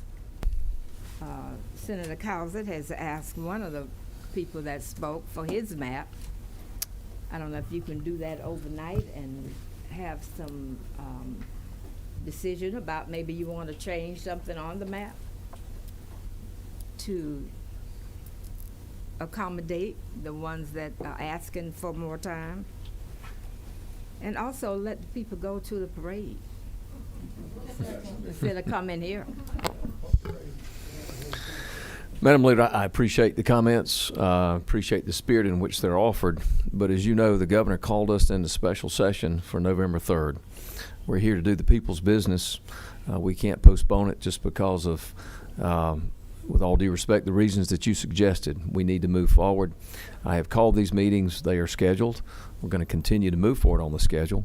With regard to the comments about people haven't had time to submit maps, the truth is folks out there have had the data just as long as we've had it. They got the first data in August. Ma'am, it is true. It is true. And in fact, it's so true that one of the organizations has testified that they generated millions or 1 million versions of a Georgia Senate map. And I take her at her word and believe she's being truthful. And if that organization had time to draft 1 million maps, anyone else has had time to draft their maps and submit them as well. What I don't hear, Madam Leader, you saying is that people have submitted maps to you. No, I didn't say that. Yes, ma'am. And so you don't have maps. I'm not being critical. I'm just making an observation here. You don't have maps that you are holding in abeyance or that you have wanted to file because you have filed a map as of yesterday, and I believe it is substantially similar to a map that you or the Democrats published a week or 10 days ago. So the map that we'll hear from you about tomorrow, you've had in final form for at least over a week. So I appreciate the timing issue concern, but the truth is we've got to move forward within the time frame that the governor has called us into special session. We're expending public resources to be here. And let's not forget, the Senate maps are just one of the 3 maps that we have to approve. We will have to then deal with and approve some form of the House map, and we have substantial work perhaps to be done on the congressional maps. And I would also add to that, I believe there are some other items in the governor's call that we'll have to deal with some other legislation or potential legislation. So it's a matter of being efficient. It's a matter of being respectful of the taxpayers' money who are paying to foot the bill for us to be up here, and also being respectful of the committee schedule that's been set. This is the first time I've heard of any issue with it. But nonetheless, we'll convene tomorrow at 11 o'clock. Is there any of the final comments to be offered before we adjourn? Are you cutting me off, Mr. Chairman? No, ma'am. You had something else? To respond to what you were saying? Sure. We still have time to do all of the maps. I don't see what the rush is for this map. As a matter of fact, you all put out a congressional map first. So we could easily take the congressional map and come back to the Senate map. Well, I'm sorry. What you said earlier, we don't want to postpone just because the people ask for more time? That's not what I said. But what you, Ms. Butler, And I'm not trying to get hand claps. I'm just making a point, Mr. Chairman. Okay, well, but you're getting some hand claps, and that's all I know right. that I and am, and I that's all. appreciate That's that. all right. But no, we're not going to ignore the request. But we also have lots of folks from back home that expect us to come here, And do the we will. business. Well, will you let me finish, please? I will. let That you we're going to finish. come here, we're going to do our work, we're going to do it efficiently, we're going to spend taxpayer dollars efficiently, and we're going to go home, and we're going to get back because we've got to come back here in January. And so with that in mind, we're going to proceed on the time frame that we have set out. Look forward to hearing from you tomorrow in the presentation of your map, and we'll move on with the other business that this committee has to do during this special session. Mr. Chairman, you know I just got to have the last word. Well, you know, I got the last mic, but I'll let you go. Go ahead. You've got the control of the mic, yes you do. But I think we still have time to do the people's business. No matter what order it comes in, we still have that time. And we will do the people's business without fail. We will do that. I guarantee you that. Thank you, Madam Leader. And with that, thanks to the committee for being here, and we are adjourned.